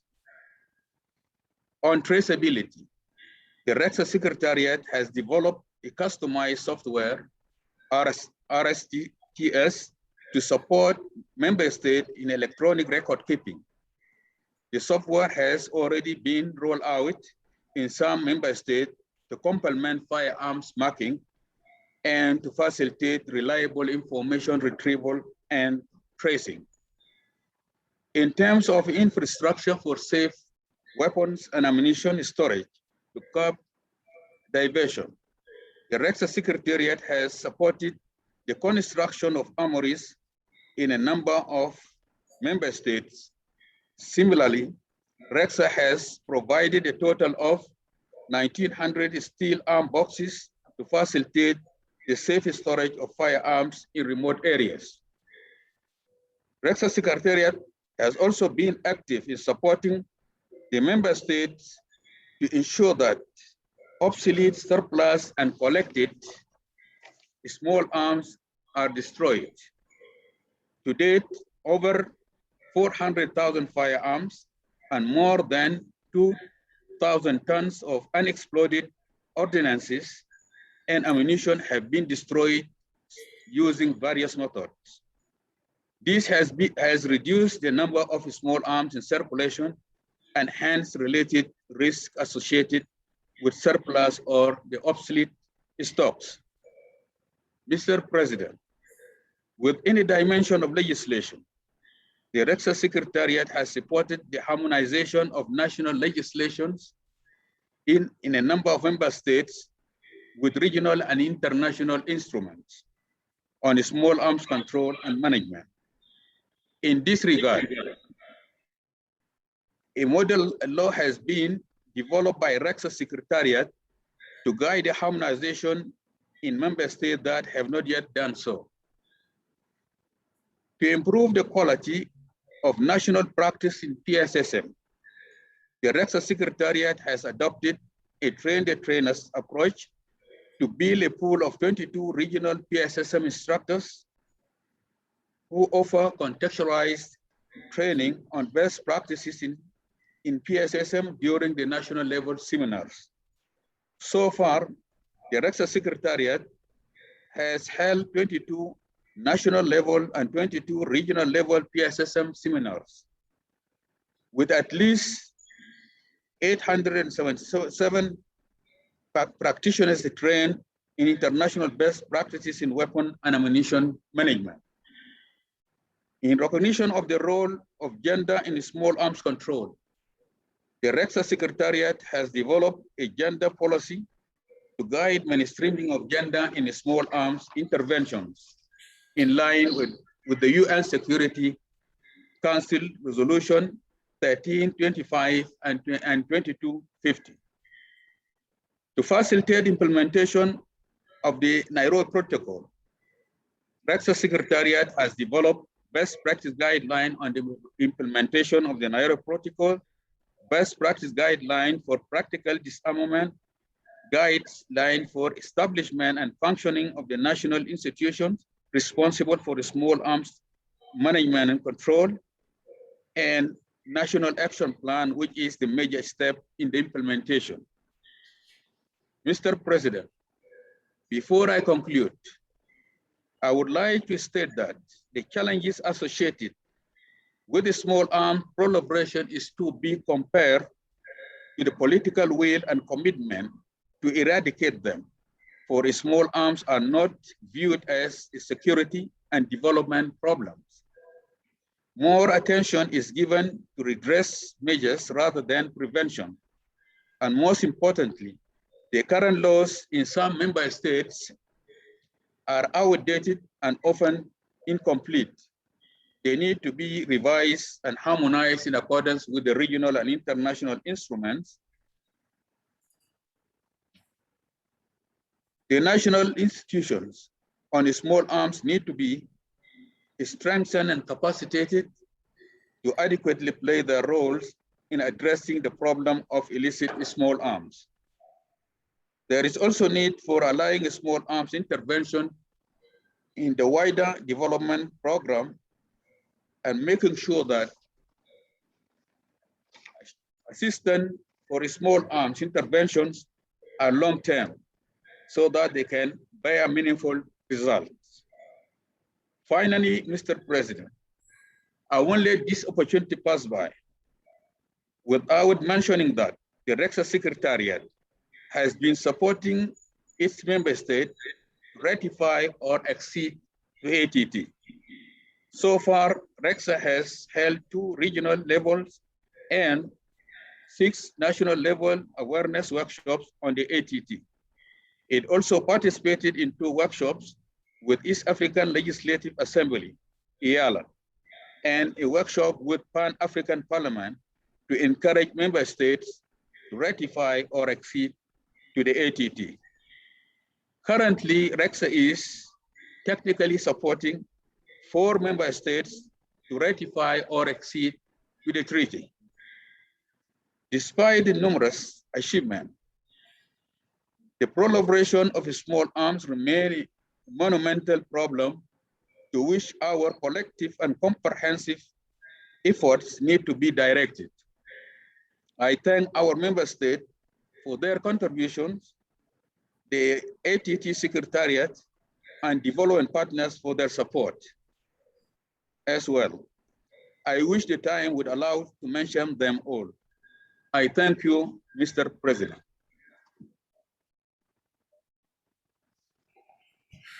And I thank you very much, General Fataki, for the very insightful comments. Thank you very much. I would now like to invite the final panelists, Dr. Giovanna Carapi, who is the Program Manager for Ammunition Management Advisory Team. Dr. Carapi, the floor is yours. Thank you. Thank you, Mr. President. Mr. President, on behalf of the Ammunition Management Advisory Team of the Geneva International Center for Humanitarian Demining, I would like to express our deepest gratitude to you and your team for inviting us to be part of this thematic panel. We would also like to thank your team and the Arms Trade Treaty Secretariat for successfully bringing together the 7th Conference of State Parties to the ATT amid the continuing pandemic. Distinguished delegates, ladies and gentlemen, the Ammunition Management Advisory Team, or AMAT for short, was requested to contribute to this panel with technical and operational reflections on strengthening efforts to eradicate the illicit trade in small arms and light weapons and ensure efficient stockpile management. AMAT was established in 2019 as a joint initiative of Geneva International Center for Humanitarian Demining and the United Nations Office of Disarmament Affairs. AMAT is a key output in realizing Action 22 of the UN Secretary General's Agenda for Disarmament. Our mandate is to provide technical advice and services to states in safe, secure, and effective stockpile management in line with international best practices such as the International Ammunition Technical Guidelines. AMAT is uniquely placed to carry out its mandate. We help states reduce the risk of accidental explosions and diversion of arms and ammunition by furthering knowledge, strengthening standards, developing capacities, and facilitating dialogue and cooperation. We provide decision makers, policy, and technical practitioners with the means to bridge the gap between high-level discussions on arms control, treaty, and policy implementation, and on-the-ground concrete efforts to address safety and security challenges through more effective stockpile management. Since small arms and light weapons are closely related with ammunition, effective stockpile management of weapon stockpiles is a key component of the work that we do. For example, advising states on disposal of ammunition that is no longer needed to meet their strategic and operational needs also implies disposal of corresponding weapon systems. Our experience shows that national requests for cooperation and assistance for strengthening stockpile management of small arms and light weapons are actually entry points for states to address the more technically complex and challenging issue area of conventional ammunition management. Export control considerations of arms and ammunition could extend beyond the risk of diversion to states' ability to prevent accidental explosions and effectively maintain an arms and ammunition throughout their life cycle. Safety considerations are important because they broaden the possibility of identifying and addressing risk, including the risk of diversion. Understanding the safety risk posed by surplus ammunition, for instance, often results in surplus destruction and more secure ammunition stockpiles. This inevitably reduces the probability of diversion. Strengthening efforts to eradicate the illicit trade in small arms and light weapons requires recognizing that addressing safety and security shortcomings at the pre-transfer stage are critical for preventing diversion of arms and ammunition later during storage and disposal, for instance.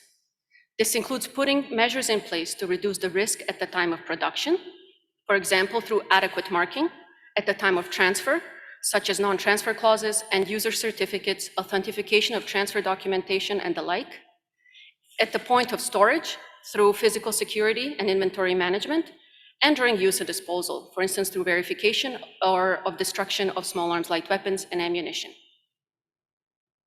The backbone of a state stockpile management system is an effective inventory management of both arms and ammunition throughout their life cycle, in line with international best practice guidance included in the International Ammunition Technical Guidelines and the modular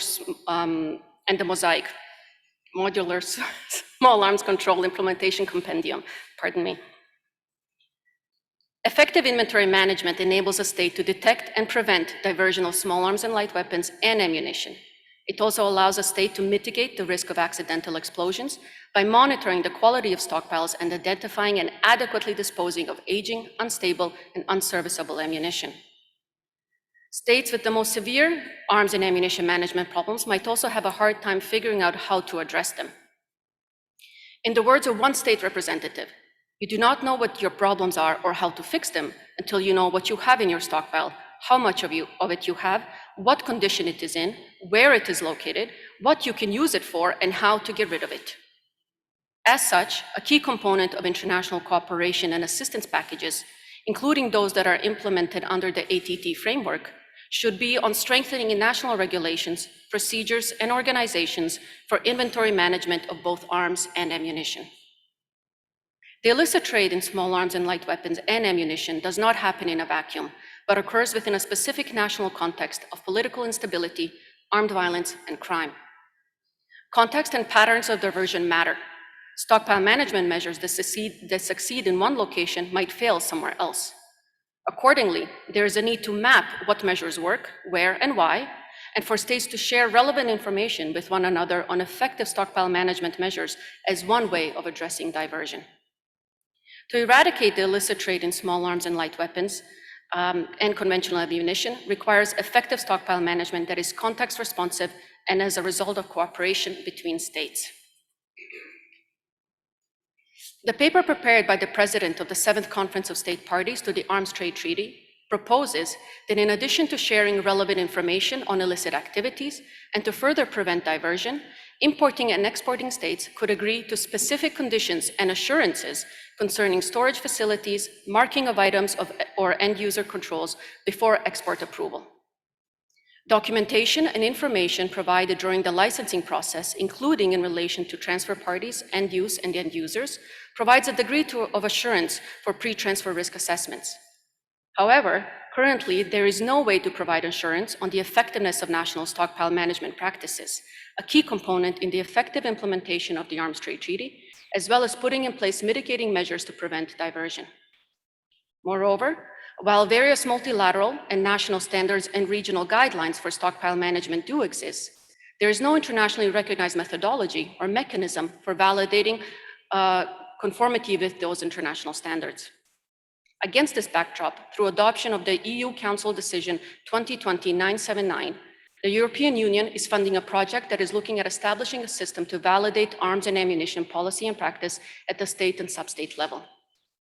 In addition to providing a means of assurance regarding the efficacy of national stockpile management practices, this validation system would help states assess the risk of diversion and accidental explosion when they are considering whether to grant an export license. AMAT is implementing this Council decision on behalf of the European Union. We are now finalizing the first phase of the project, focusing on a feasibility study which looks at setting up an internationally recognized arms and ammunition validation system. If established, the system would provide assurance on how well a state's small arms and light weapons and ammunition management practices conform with international and regional best practice throughout the life cycle. The feasibility study, which is supported by an authoritative expert working group, found that there are no red flags, political, legal, economic, or technical, that would prevent the development of a validation system.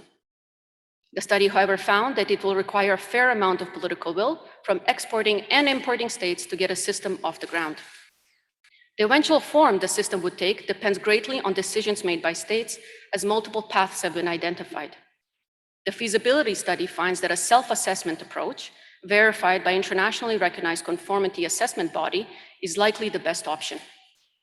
The study also finds that in order to gain global acceptance, the validation system should be developed through a collaborative process of consensus building. Mr. President, on behalf of the Geneva International Center for Humanitarian Demining and the Ammunition Management Advisory Team, I want to thank you again for inviting us to present at the occasion of the ATT CSP7. In the coming days, my colleagues and I look forward to discussing the role of stockpile management and international best practice guidance in preventing diversion and thus addressing the challenge of illicit trade in small arms and light weapons and ammunition. Thank you.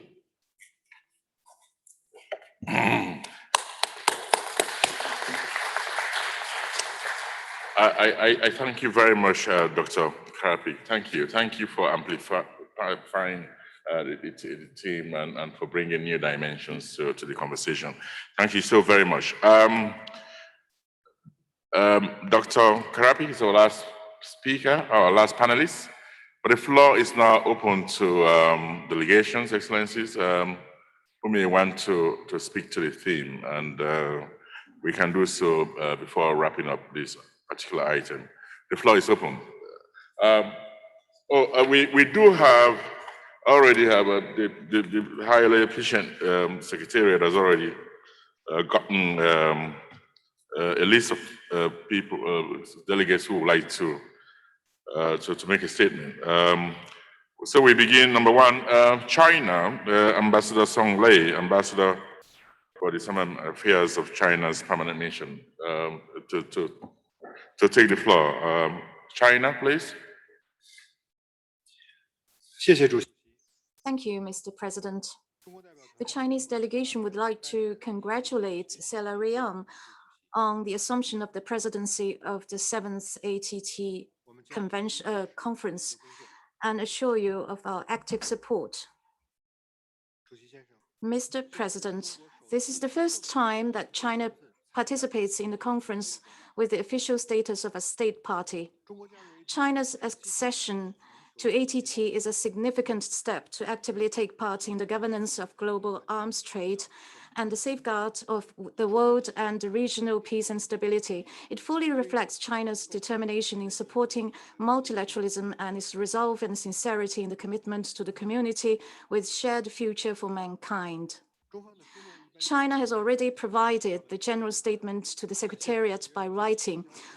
I would like to deliver a succinct statement on the item of small arms and light weapons and the management of stockpile. China attaches great importance to the problem of illicit trade of SALW, actively supports and participates in related international efforts. Internally, China has consistently strengthened its management, while abroad it has actively participated in international cooperation, actively contributing to the fight against the illicit trade of SALW. We have done the following. First, keep consolidating legislative and institutional safeguards by promulgating and implementing laws and regulations such as law on the administration of firearms, revised regulation on administration of military exports, and military exports, products exports control list. Second, keep strengthening the capacity and effectiveness of law enforcement and improving consistently cross-department cooperation mechanism between military, industry, national defense, customs, criminal investigation, and public order, adopting a process-wide management of every single step of SALW. Our Department of Law Enforcement established a specific information system on firearms management and conducted specialized operations to further enhance the level of control of firearms and enforcement capacity. Third, keep improving the export control of weapons. China has established a comprehensive system of arms export control, including registration of exporters, national licensing, end user and end-use certificates implemented. We also have implemented earnestly the UN Security Council's resolutions on arms embargo. China does not export arms to non-state actors or individuals. Fourth, keep strengthening international cooperation and exchange. China has consistently submitted reports to the UN Conventional Arms Register, participated in activities such as the revision of IATG. Under the frameworks of Shanghai Cooperation Organization and China-Africa Cooperation Forum and others, China has provided funding, technologies, and training to related countries, and we also supported the initiative of silenced guns in Africa. China attaches great importance to stockpile management of SALW in establishing a complete and detailed record of stockpile, a comprehensive and rigorous checking system, a robust system of weapons accounting, inventory, and registration. and rigorously regulated transfer procedures to ensure a thorough, standardized, and process-wide control of reception and distribution of SAOW. We have also adopted robust security measures for warehouses to conduct closed-loop management of them. To fully eliminate the harms caused by illicit trade of SAOW requires joint efforts of the international community. China believes that the international community must uphold the new concept of a common, comprehensive, cooperative, and durable security and commit itself to the following principles. First, strengthening states' responsibility. Governments should establish and improve relevant laws and regulations and increase law enforcement. Meanwhile, they should refrain from transferring weapons to non-state actors or export weapons with circumspection to regions plagued with conflicts and turmoil. Second, upholding shared governance. We should jointly improve relevant international rules setting, coordinate our action to address the problem of SAOW together. Third, enhancing integrated governance. On the basis of past experience and lessons learned, the international community should use political and diplomatic avenues to settle disputes, eliminate the root causes of wars, conflicts, terrorism, and organized crime, creating conditions for eradicating SAOW-related problems. Fourth, deepening international cooperation. On a voluntary and equal basis, countries should actively participate in multilateral, bilateral, regional, sub-regional, and other levels of pragmatic cooperation. Developed countries, in light of real difficulties and needs of developing countries, should step up their assistance. China stands ready, together with all parties, to create a weapons trade order, to build a normative sound arms trade order and address the issue of illicit transfer of weapons appropriately, making contribution to the creation of a new world with durable peace and universal security. Thank you, Mr. President. Thank you. Thank you very much, Ambassador Song Lee. Thank you. I have 12 more speakers on my list. So I'll call out 3, just so others will be ready to make the statements. We have next Peru, Japan, and the European Union. So I begin with the Ambassador of Peru, my good friend, Ambassador Silvia Alfaro. Peru, take the floor, please. Muchas gracias, señor presidente. Para el Perú es un honor acompañar a Sierra. Thank you, Chair. For Peru is a real honor to be Vice Chair in this CSP7 of the ATT. I would like to congratulate you, your team, and the Secretariat of the ATT for the efforts in the organization of this conference, as well as for the subject chosen for your presidency on the strengthening the efforts to eradicate illicit trade of small weapons and small arms and light weapons, and guaranteeing an efficient management of stockpiles. We would like to thank the Minister of Foreign Affairs of Sierra Leone, the REXA Secretary, as well as the coordinator for the AMAT program. We would like to very much thank the Minister for Foreign Affairs of Americans, who very well described the problem of illicit trade of arms in their country and in Latin America and the Caribbean, the region which suffers the most the humanitarian and socio-economical consequences of the illicit transfer of to unauthorized final users, very often linked to organized crime and common crime. Illicit trade and the diversion of arms threaten peace, security, and sustainable development of all countries in the world. It affects economic growth, generates negative social impacts that can have an impact for generations, particularly in women, adolescents, and children. It is therefore indispensable to continue joining our efforts both at national, regional, and global levels. We would like to thank the revised text of the working document set out by Sierra Leone, and we very much support the 5 recommendations therein, in particular the one relative to the use of the international instruments as well as the regional instruments in the area of conventional weapons in order to strengthen the implementation of the ATT. Peru would like to favor multilateral and harmonized responses, as well as working in synergy between the ATT and other international agreements, like, for example, the United Nations Programme of Action on Small and Light Weapons, as well as the International Instrument on Localization. Peru would like to strengthen its engagement with the ATT as a tool aligned with the 2030 Agenda Objectives for Sustainable Development, and in particular on 16.4 on the significant reduction of illicit trade of weapons. Thank you very much, Chair.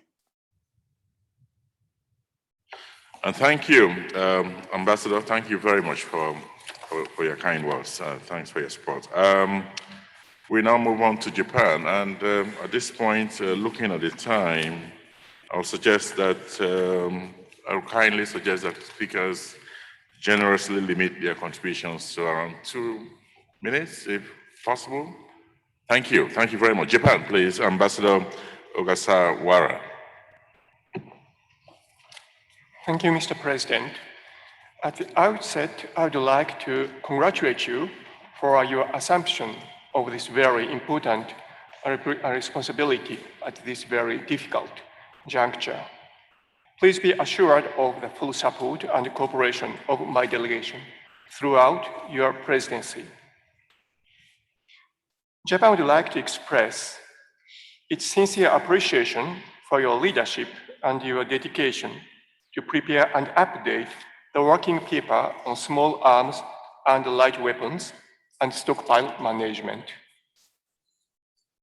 The issues of small arms and light weapons remain critical and pose serious challenges to the world today. These issues are multifaceted, and in particular, illicit transfers of SALW to unauthorized recipients and threats of terrorism and conflict should be addressed as a pressing issue. Japan welcomed the adoption of the outcome document at the 7th Biennial Meeting of States on UN Programme of Action for SALW in July this year in New York.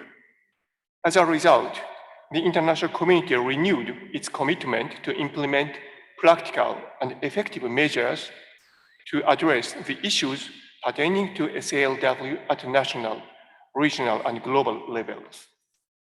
This year marks the 20th anniversary of the adoption of the UN Programme of Action, and Japan highly values the synergetic effects it has with the ATT. It is highly recommendable for ATT states parties to seek synergetic effects between those relevant frameworks, which will deepen our discussion on SALW-related programs and create a positive impact on promoting the prevention of illicit trade and diversion of SALW. Japan has engaged in discussions in this field since the 1990s, when the necessity of addressing the issue of SALW was raised and initially discussed within international fora. Japan has jointly submitted annual draft resolutions on small arms and light weapons to UNHCR with Colombia and South Africa. And last December, the most recent resolution was also adopted by consensus. I would like to thank all of the co-sponsoring and supporting countries of the resolution. Japan has supported actions on non-proliferation, collection and disposal of small arms through funding of Saving Lives entity, Salient, a UN funding facility outlined in the UN Secretary General's Agenda for Disarmament, and funding of the initiative of Silence the Guns by the African Union during the African Amnesty Month. Furthermore, in June this year, in collaboration with the Stimson Center, Japan hosted an online seminar focusing on key challenges related to SLW. During the event, lively discussions were held among the distinguished panelists, including Ms. Izumi Nakamitsu, UN High Representative for Disarmament Affairs, and an expert from Small Arms Survey. Exchange also touched upon the issues of human security, recent technological developments such as 3-dimensional printers, as well as gender impacts. These issues are closely related to the ATT. In closing, Japan will continue to engage in the discussion and contribute to the prevention of the global illicit trade in SALW. I thank you, Mr. President. And I thank you, Ambassador Ogasawara. The European Union, you have the floor, please. Thank you, Mr. President. Mr. President, I have the honor to speak on behalf of the EU and its member states. First, I will switch off the translation because it causes an echo. All right. At the outset, we want to thank you, Mr. President, for convening us in this hybrid setting, enabling all relevant stakeholders to participate in the conference, either physically or virtually. We welcome your leadership during the important preparatory and intercessional work and for guiding us through this meeting. These are exceptional times. The efforts to promote the Arms Trade Treaty, its universalization, and its implementation are as important as ever.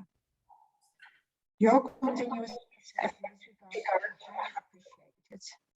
We welcome your focus on safe stockpile management and appreciate you taking EU comments on board in your revised paper. The EU wishes to thank the representatives of civil society and industry, many of whom are with us today, for their relentless dedication to promote the ATT. Civil society organizations continued over the past year to sustain targeted activities at national and regional levels in support of ATT universalization. They have also continued to conduct advocacy and engaged in information sharing activities to assist in treaty implementation and increase public awareness, maintaining the prioritization of the treaty on states' political agendas. Arms, including small arms and light weapons, have an indispensable role in the preservation of security, freedom, and peace, provided that they are used in accordance with international law, including human rights law and international humanitarian law. However, such arms are by nature designed to be capable of inflicting death and serious harm. This means that governments that control or transfer weapons must trade, use, and store these arms in a responsible and accountable way. Their diversion, including to unauthorized users, must be prevented. The responsible trade in arms must remain our ambition. Mr. President, the EU would like to welcome those states that ratified or acceded to the treaty.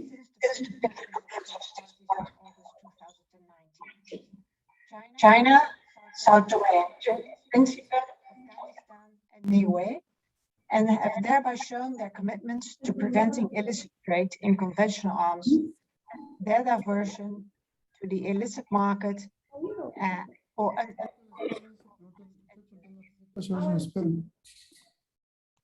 I think I have some background noise. As ATT states parties and stakeholders, we have a responsibility and are accountable for the decisions we take in regulating the arms trade and the subsequent management of traded arms and ammunition. Accountability requires transparency. The EU makes every effort to ensure that utmost transparency is being exercised with respect to the trade in arms. This enables national parliaments, civil society, and the media to hold informed debates and produce real and predictable accountability, ensuring effective oversight of the trades in arms in all its aspects. The topic that you, Mr. President, have chosen as the core thematic focus of the presidency and for the 7th Conference of States Parties is intrinsically linked to key objectives of the Arms Trade Treaty, in particular to the prevention of diversion, illicit trade, and of unauthorized use of conventional arms. We welcome your proposal to strengthen efficient stockpile management in order to prevent diversion in the post-delivery phase, including stockpile security and management. In this regard, we support further synergies between various instruments and initiatives, such as the UN Programme of Action to prevent, combat, and eradicate the illicit trade in small arms and weapons in all its aspects, the POA, the International Tracing Instrument, the Firearms Protocol, the African Union Silencing the Gun Initiative, and ongoing discussions on technical guidelines. Since its adoption in 2001, the EU has been supporting cooperation and assistance to third countries for the implementation of the UN Programme to prevent, combat, and eradicate the illicit trade in small arms and weapons in all its aspects, and engage in ongoing ATT outreach. Most of these projects have a multiple regional scope and are implemented with the help of regional organizations and international partners. These include, but are not limited to, the African Union, ECOWAS, UNREC, and REXA in Africa.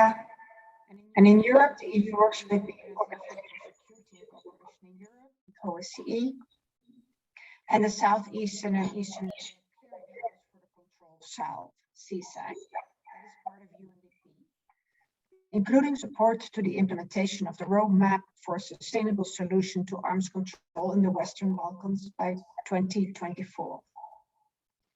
In Latin America, the EU has worked with the Central American Program for the Control of Small Arms and is working with the Organization of American States, the OAS. The EU is also supporting the League of Arab States in the fight against the illicit trade of salt in cooperation with Interpol and the World Customs Organization. Since 2011, the EU has been supporting Interpol's illicit arms records and tracing management system. IARMS is an electronic platform that facilitates information exchange and investigative cooperation between law enforcement agencies.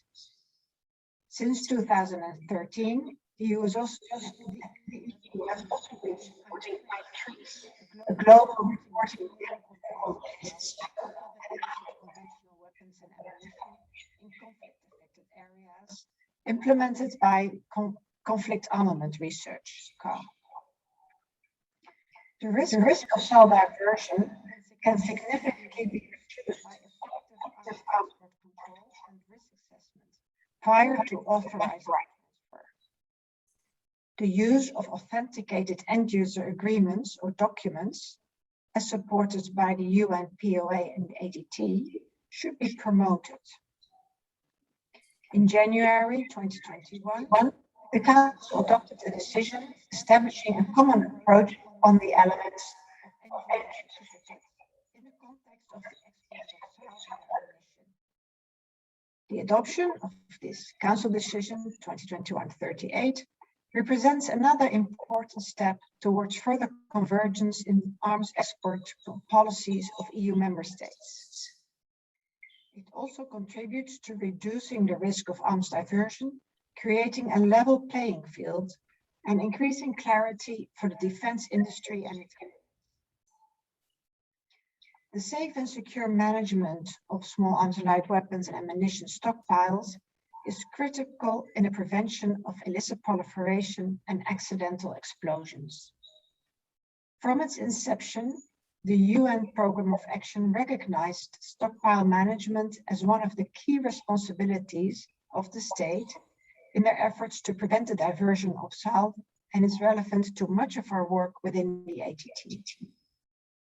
Since the adoption of the Council Decision 2020-979, the EU, in cooperation with the Ammunition Management Advisory Team, AMAD, of the Geneva International Center for Humanitarian Demining, has been exploring the possibility of developing an internationally recognized system to validate the arms and ammunition management practices and policies implemented by states and their armed forces.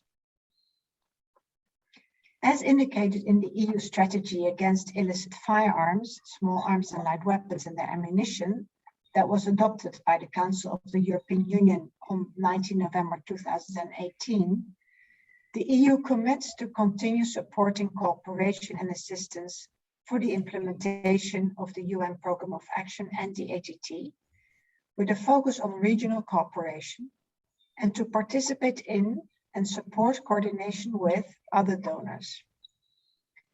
The European Union commits to full cooperation and coordination in preventing illicit trade of arms. The EU also commits to the provision of guidance in relation to efforts to combat the illicit trade of arms to any of its ATT partners, in line with the recommendations of the Chair's paper. Thank you, Mr. President. And I thank you very much. Thank you very much, Excellency. Thank you. Thank you so very much for your kind words and your support for our TMC paper. Thank you. I'll call out the next 4 speakers on my list. We are obviously way in schedule, but we have several more speakers. So we have on my list, beginning with Spain, and then Namibia, Switzerland, and the United Kingdom. The delegate from Spain, please, to the floor. Thank you, European Union. Excellent. Señor Presidente. Chair, this is the first time my delegation takes the floor in this 7th CSP. And for this reason, I'd like to congratulate you for your designation. You can count on my delegation throughout your mandate. This general statement has been submitted to the Secretariat. We support the declaration that the European Union has just made. Nonetheless, I'd like to add several comments at a national level. Chair, my delegation welcomes the theme you have picked for this 7th CSP, and I'd like to thank the different speakers who addressed us at the beginning for their interesting explanations. Management of souls are directly related to some of the main objectives of the treaty, that is, prevention of diversion and illicit trade. It's also linked to one of the main objectives of the Agenda for Disarmament Matters of the General Secretary of the United Nations, which is a protection of people's lives. This is why our actions have to be coordinated with the work carried out in other instruments, agreements, or forums. We support your working document to eradicate illicit trade of souls. We need to better and more effectively manage stockpiles to avoid diversion. Proposals like the one we discussed today allow us to link the treaty to our reality and to better protect the lives of people. For our delegation, this is one of our main priorities, and we have years of experience in this field, especially in munitions. we have supported the development of different recent initiatives, which I will refer to now. We have worked with experts from UNIDIR in designing their manual to determine the profile of different munitions and small arms in violent settings. This manual offers information on the different types, profiles, and origins of munitions, and seeks to be a reference manual for national authorities to reduce armed violence. We have also financially supported the efforts of AMAT and the Geneva International Center for Humanitarian Demining, an institution that, as Ms. Karapik explained in her intervention, seeks to strengthen national capacities to better manage munitions.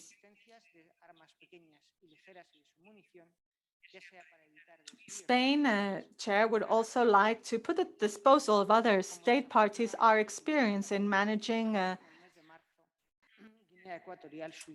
stockpiles and to avoid diversions, as well as our experience in managing emergency situations like the one occurred in Equatorial Guinea. We'd like to finalize reaffirming our commitment with the work of the 7th CSP and supporting your working document. Thank you. Excellency, Spain, thank you. Floor to my friend, Ambassador Julia Emmanuel Chanduru of Namibia. Ambassador Chanduru, please, Julia. Thank you, Mr. President. On behalf of the Republic of Namibia, I would like to congratulate you, Mr. President, and your team on a successful tenure as the President of the 7th Conference of State Parties to the Arms Trade Treaty. I would also like to express my gratitude to the ATT Secretariat for their hard work and to the panelists for their insightful presentations. Mr. President, Namibia became a state party on 28 April 2020 and has taken note of the importance to regulate arms in the world, especially small arms and light weapons within our region, where they have become weapons of mass destruction, as in most developing countries. It is unfortunate that the flow of small arms and light weapons into developing regions has increased. To curb the transfer of small arms and light weapons, Namibia has committed to the African Union Declaration on Silencing the Guns in Africa by 2030, and the implementation of the African Union Border Management Program, as well as, of course, ratifying the Arms Trade Treaty. Namibia also adheres to the SADC Protocol on the control of firearms, ammunition, and other related material. To this end, this year, Namibia commemorates the African Amnesty Month during September and will continue to do so until 2030 by urging its nationals and all its inhabitants to surrender all illegally acquired and unlicensed firearms, armaments, and ammunition to the Namibian police. Namibia wishes to inform the conference that, in collaboration with the Arms Control Arms, the second phase of the Southern Africa Academy on the Arms Trade Treaty, funded by the ATT Voluntary Fund, took place from 16 to 20 August 2021, virtually. The focus of the training was on Articles 5, 6, 9, 11, and 13 of the ATT. Namibia therefore urges all state parties, signatories, and non-state parties to strictly adhere to the transfer obligation as obtained in the ATT, as well as in other international instruments to reach our ATT objectives and to ultimately eradicate illicit and illegal small arms, light weapons within our territories. My delegation underscores the importance of the gender-based violence provision of the Arms Trade Treaty under Article 7.4, whereby it is illegal to transfer weapons if there is a risk that the weapons will be used to facilitate gender-based violence. Mr. President, the full implementation of the treaty remains achievable with the full cooperation of all of us, as we continue to, and I quote, seek to promote the establishment and management of international peace and security with the least diversion for armament of the world's human and economic resources, unquote, as per the UN Charter. My delegation pledges its support to the implementation of the ATT. We also remain committed to the UN Programme of Action to prevent, combat, eradicate the illicit trade in small arms and light weapons in all its aspects. Mr. President, you can count on my delegation's full support during this meeting. I thank you. Thank you very much, Julia. Thank you so very much for your wonderful statement of support. I now yield the floor to Switzerland. Merci beaucoup, Monsieur le Président, de me donner la parole. Au nom de la délégation suisse, j'aimerais tout d'abord vous remercier pour votre engagement et votre soutien continu. On behalf of the Swiss delegation, I would like to thank you for your commitment and continued support to the ACT. We appreciate the way in which you're carrying out your task. Despite the difficulties we face in these times of the COVID-19 pandemic, we are confident that under your able leadership, we will be able to move forward with the implementation of the treaty. We thank you for your discussion paper on efforts to eradicate the illicit trade in small arms and light weapons and to strengthen safe and secure stockpile management.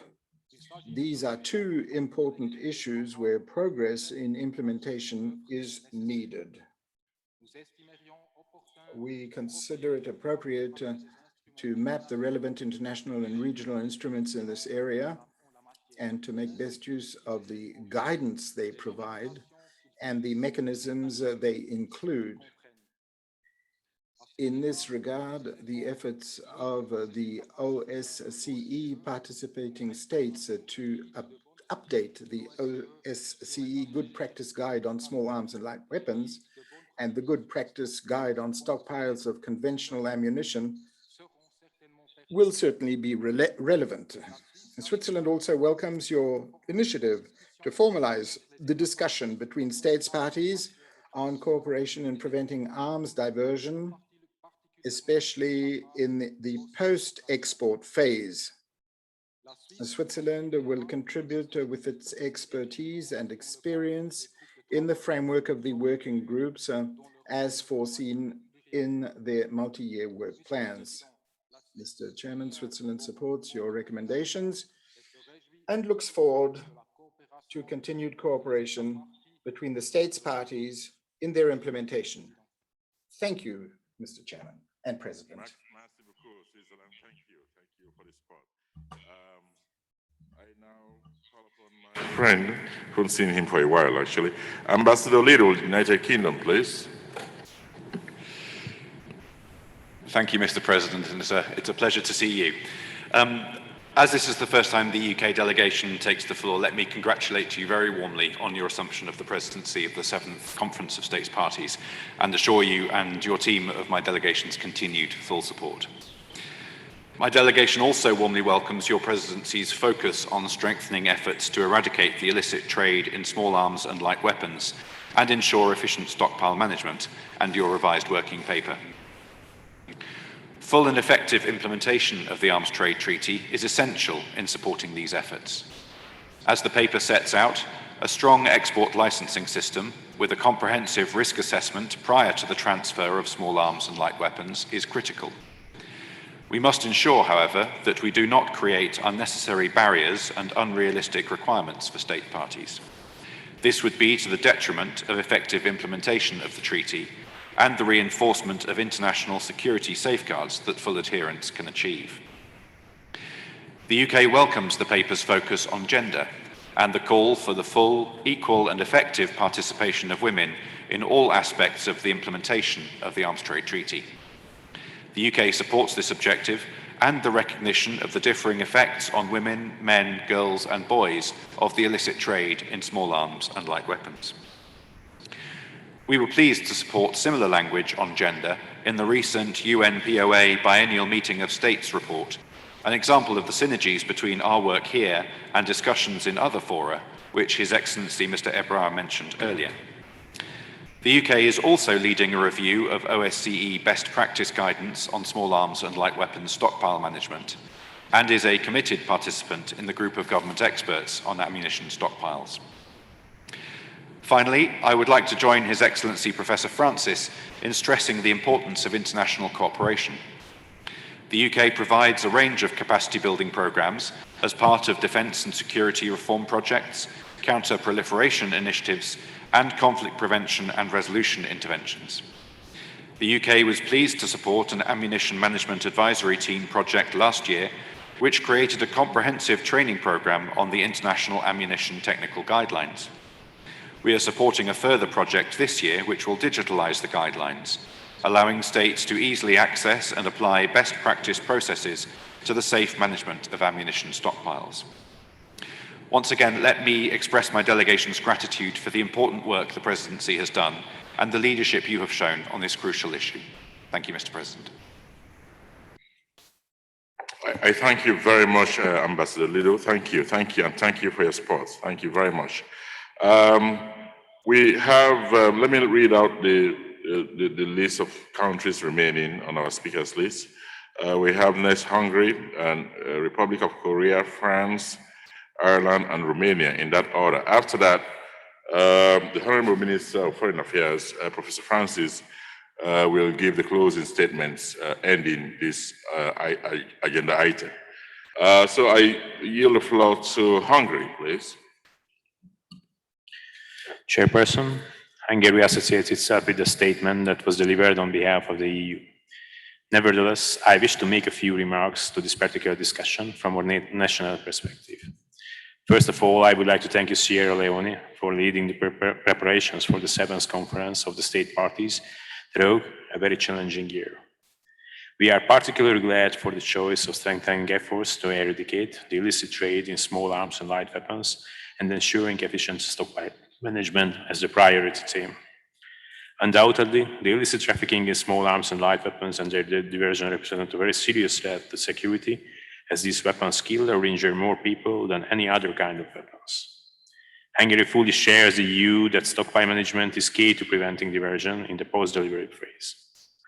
We welcome the approach of the Presidency's working paper suggesting that we need to explore and further enhance synergies between the ATT and other international instruments that are relevant in this area. In this spirit, Hungary has recently been active in preventing the diversion of salt by enhancing stockpile security in Southeast Europe. Hungary has been focusing its efforts to support the Western Balkan countries to find a viable solution to the illegal possession, misuse, and smuggling of these weapons. In concrete terms, in order to have the efforts of Bosnia and Herzegovina and Montenegro to further decrease the risk of proliferation of firearms, ammunition, and explosives, and to mitigate the consequences of stockpiling those weapons and ammunition, Hungary has provided a financial support of 250,000 euros to 2 projects with the framework of the OSCE. The project entitled Safety and Security Upgrade of Bosnia and Herzegovina Ammunition and Weapons Storage Sites aims at enhancing the capacity of the Ministry of Defense and the Armed Forces of Bosnia and Herzegovina to manage weapons and ammunition in line with international best practices. The objective of the project called Mitigation of Safety and Security Risk related to stockpiles of conventional ammunition in Montenegro is to reduce the risk of explosion at munition sites and diversion of small arms and light weapons or stockpile of conventional ammunition from the Ministry of Defense storage sites. Small arms and light weapons are highly relevant issues to countries in all continents and to a range of international fora. We support that proper follow-up be given to it in the framework of the ATT as well. Chairperson, we request the efforts of Sierra Leone as president of the CSP7 in cooperation with the predecessor Argentina and the Secretariat have been in order to advance the new resolution of the treaty. We are grateful for that. In conclusion, let me confirm that Hungary continues to support wholeheartedly the objectives of the treaty as well as its implementation. Thank you very much. Thank you so very much, Hungary. Thanks for the support as well. Thank you. I now move on to Republic of Korea, please. Ambassador Sang Byung Lim. Thank you, Mr. President. First of all, I would like to congratulate you on your assumption of the presidency of the 7th Conference of the State Parties to the Arms Trade Treaty. I have confidence that this year's CSP will be successful with your able leadership. Please be assured of my delegation's full support throughout the course. My delegation is also grateful to all the panelists for their insightful remarks. On the thematic discussion on the small arms and light weapons and stockpile management, the Republic of Korea appreciates that the discussion on the theme highlighted the importance of the stockpile management and the prevention of diversion of SALW in the ATT framework. I agree that the illicit trade in small arms and light weapons can hamper the implementation of the Sustainable Development Goals and negatively impact gender-based violence. The recommendations in the President's working paper are specific and clearer than the previous version in June. We support the adoption of the recommendations and stress the synergy with other international instruments, including the POA. Mr. President, the Republic of Korea is doing its best to tackle the illegal trade of SALW by way of establishing a structured system for marking, record keeping, and tracing the weapons. Since the Korean military and police agencies have an electronic system which manages the distribution of arms on the basis of national laws, they can respond efficiently in case of urgency, such as the detection of the missing arms. I thank you, Mr. President. I thank you very much, Korea Ambassador. Thank you so very much. I now yield the floor to France.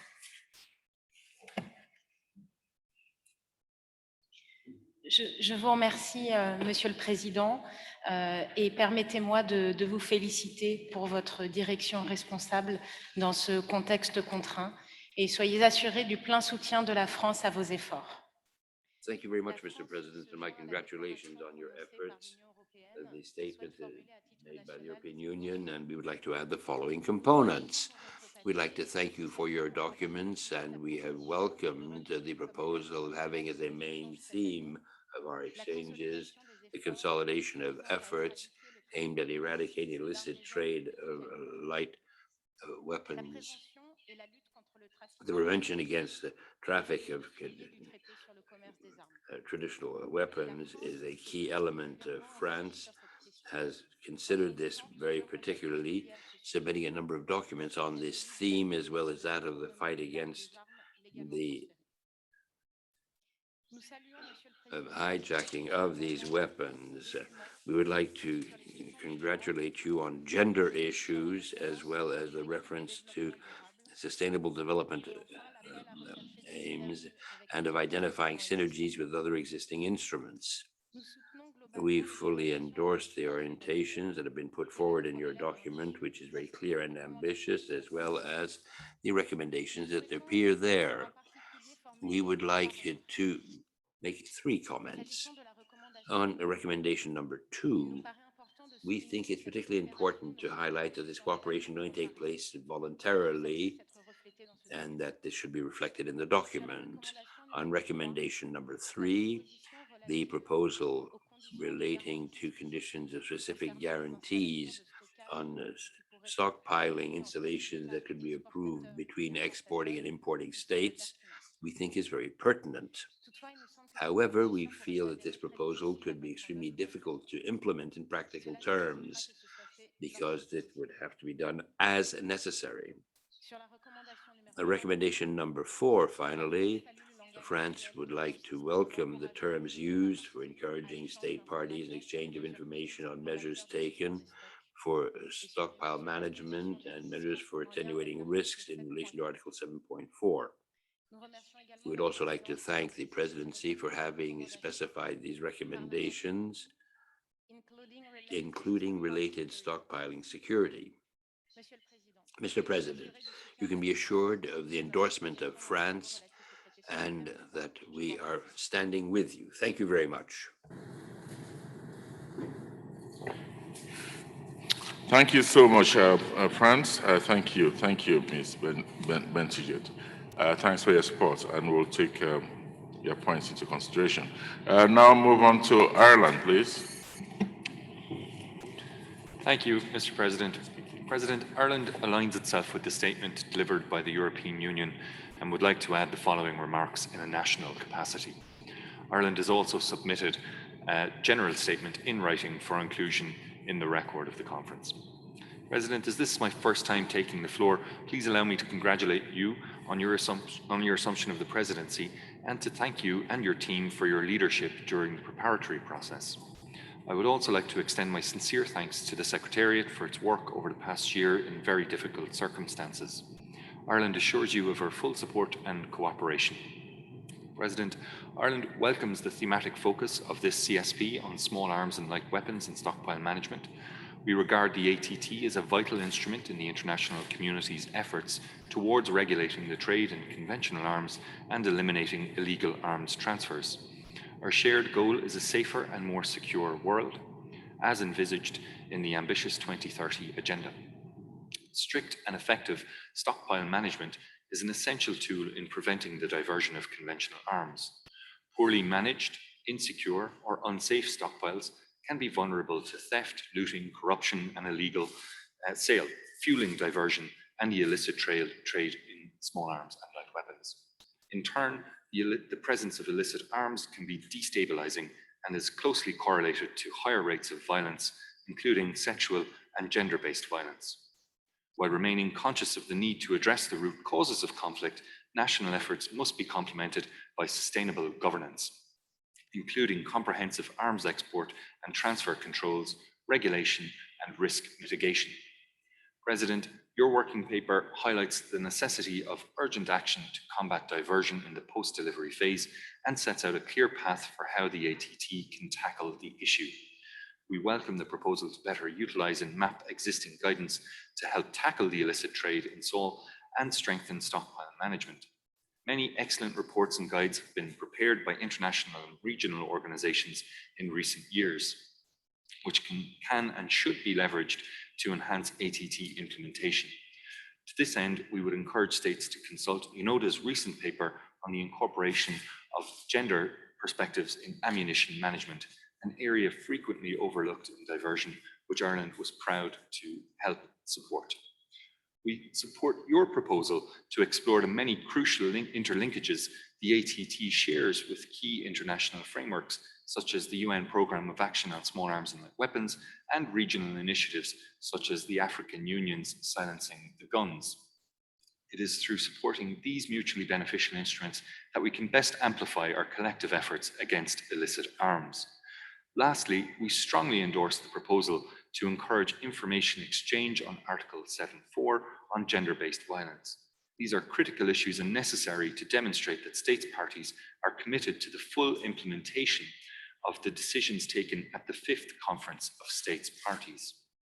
The 2020 report of the Office of the High Commissioner of Human Rights examining gender and arms focused heavily on the diversion of arms and unregulated or illicit arms transfers. It highlighted how these practices have a gendered impact on the human rights of women and girls. In order for us to address armed violence and weapons diversion in all its forms, it is necessary to acknowledge the differentiated gendered impacts of these issues and tailor policy responses accordingly. President, we support each of your proposed outputs as tangible, practical measures which would enhance treaty implementation. Ireland stands ready to assist in these efforts and hopes that this conference would agree to these concrete measures to advance the implementation and application of the treaty and realise its potential to help create a more secure and peaceful world. I thank you, Mr. Chair. And I thank you very much, Mr. Walsh. Ireland, thank you for the great support. Thanks. My last speaker from the floor is Romania. Ms. Julia Vladescu, Romania, please. Thank you, Mr. President. I am mindful of the time, so I will try to be brief. At the outset, please allow me to join other speakers in thanking you for organizing the 7th Conference of States Parties in this hybrid setting, which allows a broad participation of all the ATT stakeholders. I express my delegation's appreciation for the highly diligent and constructive way you led the preparatory process of this conference, and I assure you of our full support and cooperation. While Romania fully shares the points raised in the European Union statement, we would like to underline some aspects in our national capacity. Romania welcomes the thematic focus of the presidency, which is intended to firmly link ATT implementation efforts to the global framework of arms control, non-proliferation, and disarmament. We express our full support for the proposed set of possible areas that were put forward for states parties' consideration. Romania has constantly developed laws, regulations, and administrative procedures to enhance its national export control system, an essential component of our foreign policy that has at its very heart the international and regional peace, as well as stability and sustainable development. We attach great importance to predictability and responsibility in self-transfers in order to prevent destabilizing accumulation or misuse of such weapons. The Romanian policy on self-transfers is convergent with the goals envisaged in the ATT, the UN Programme of Action, the International Tracing Instrument, the UN Firearms Protocol, and in regional initiatives within the European Union, OSCE, and Wassenaar Arrangement. As some of these instruments have made significant progress in developing good practices in tackling the illicit trade in small arms and light weapons and enhancing stockpile security, we support further synergies. Even though we would have liked to have more time for in-depth discussions on this important topic in this cycle, we acknowledge that the exceptional and unprecedented format of this year's meetings made this a challenge.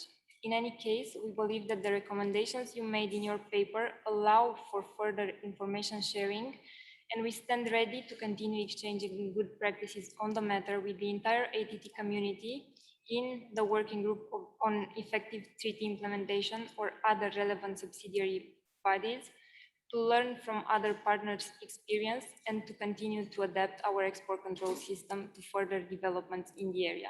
Thank you, Mr. President. And thank you very much, Romania. Thank you for the support. We will now end this section with a concluding statement from the Honorable Minister of Sierra Leone, Foreign Affairs, Professor David Francis.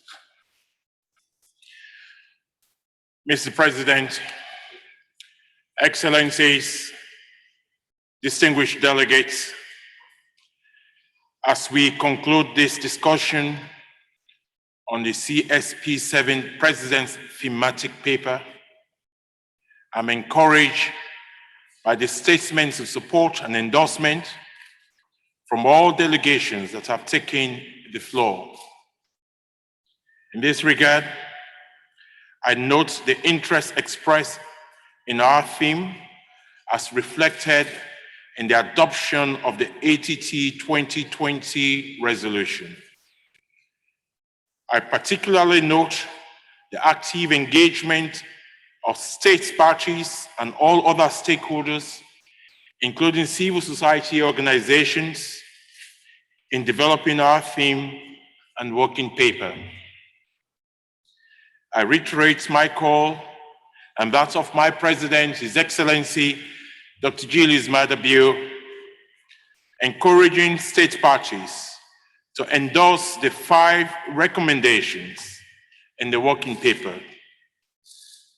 We strongly believe that these recommendations will enhance all our collective efforts in addressing the illicit trade in small arms and light weapons. Second, will strengthen existing measures such as export assessment, arms transfer documentation, post-delivery cooperation, and stockpile security at the national level. Third, enhance information exchange on national best practices on efficient stockpile management and security. Lastly, enhance technical cooperation under the treaty.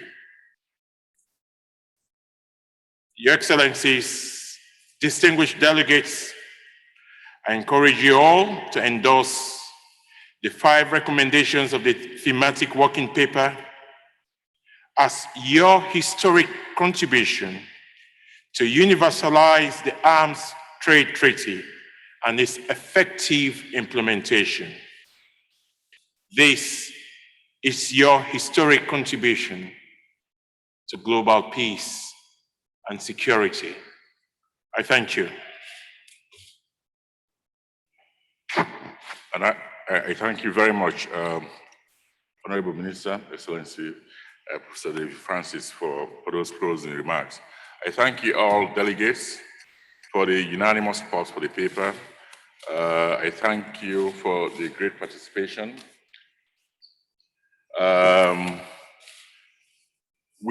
Since we have gone way above our time for today, we will have to adjourn this meeting and continue tomorrow with a couple of items with which my partner and I, Argentina, will begin tomorrow. So I yield the floor now to the Secretariat, Mr. Secretary, to make a few announcements with respect to the remaining items of the agenda going forward. Thank you. Thank you all very much. Thank you. Thank you, Mr. President, Excellencies, distinguished delegates. I just take the platform or the floor to make announcements for this afternoon. As you'll be aware, we have quite a number of side events planned for the duration of this week. But today we've got 2 side events that will be taking place immediately after this conference. Details of them are on the website. But I take the opportunity just to announce those site events. The first one is a site event, is a launch of the ATT Monitor 2021 Annual Report. It's a site event that normally takes place every year. It will start immediately after this conference and it will run until 6 p.m. You are encouraged to join that launch of the ATT Monitor 2021 Annual Report. The second one is a site event with the title, The Role of Women in Stockpile Management. So it is hosted by Gender Equality Network for Small Arms Control. And again, you are encouraged to join that. Tomorrow morning, we have a site event starting at 11:30. It is hosted by the Secretariat in the government or the government of New Zealand. It's about the ATT Voluntary Trust Fund during COVID times. So again, you are invited to participate or to join that site event. I'll make announcements about site events for the afternoon tomorrow when we start the conference. The links to join these site events is available on the website. And if you go to our website to the relevant page, you'll find the links to these websites. The Secretariat would, on a separate note, will be posting statements that were delivered here by consent of those who have delivered them. We'll start to upload them tomorrow, meaning some statements for today would appear tomorrow. And again, we encourage the delegates to always forward to us their statements so that they can be uploaded as appropriate. Mr. President, I thank you so much for this opportunity, and I hand over the floor to you. Thank you. I thank you all. I thank you, Mr. Secretary, and I thank you all. And I hope to see you tomorrow for the remaining items, which will begin on time, and hopefully we wrap up on time. Thank you so much. Thank you for coming, and thank you for the support. Thank you. Thank you, Excellency. Thank you.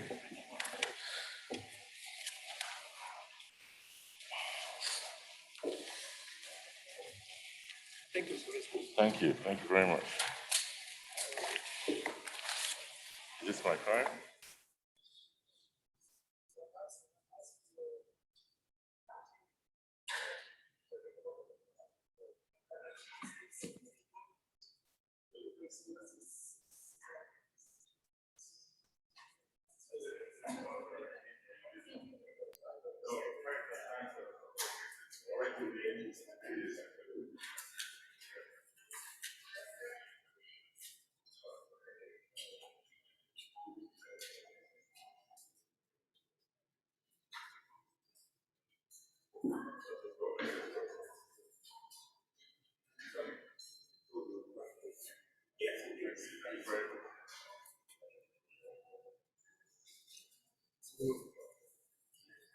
Están with his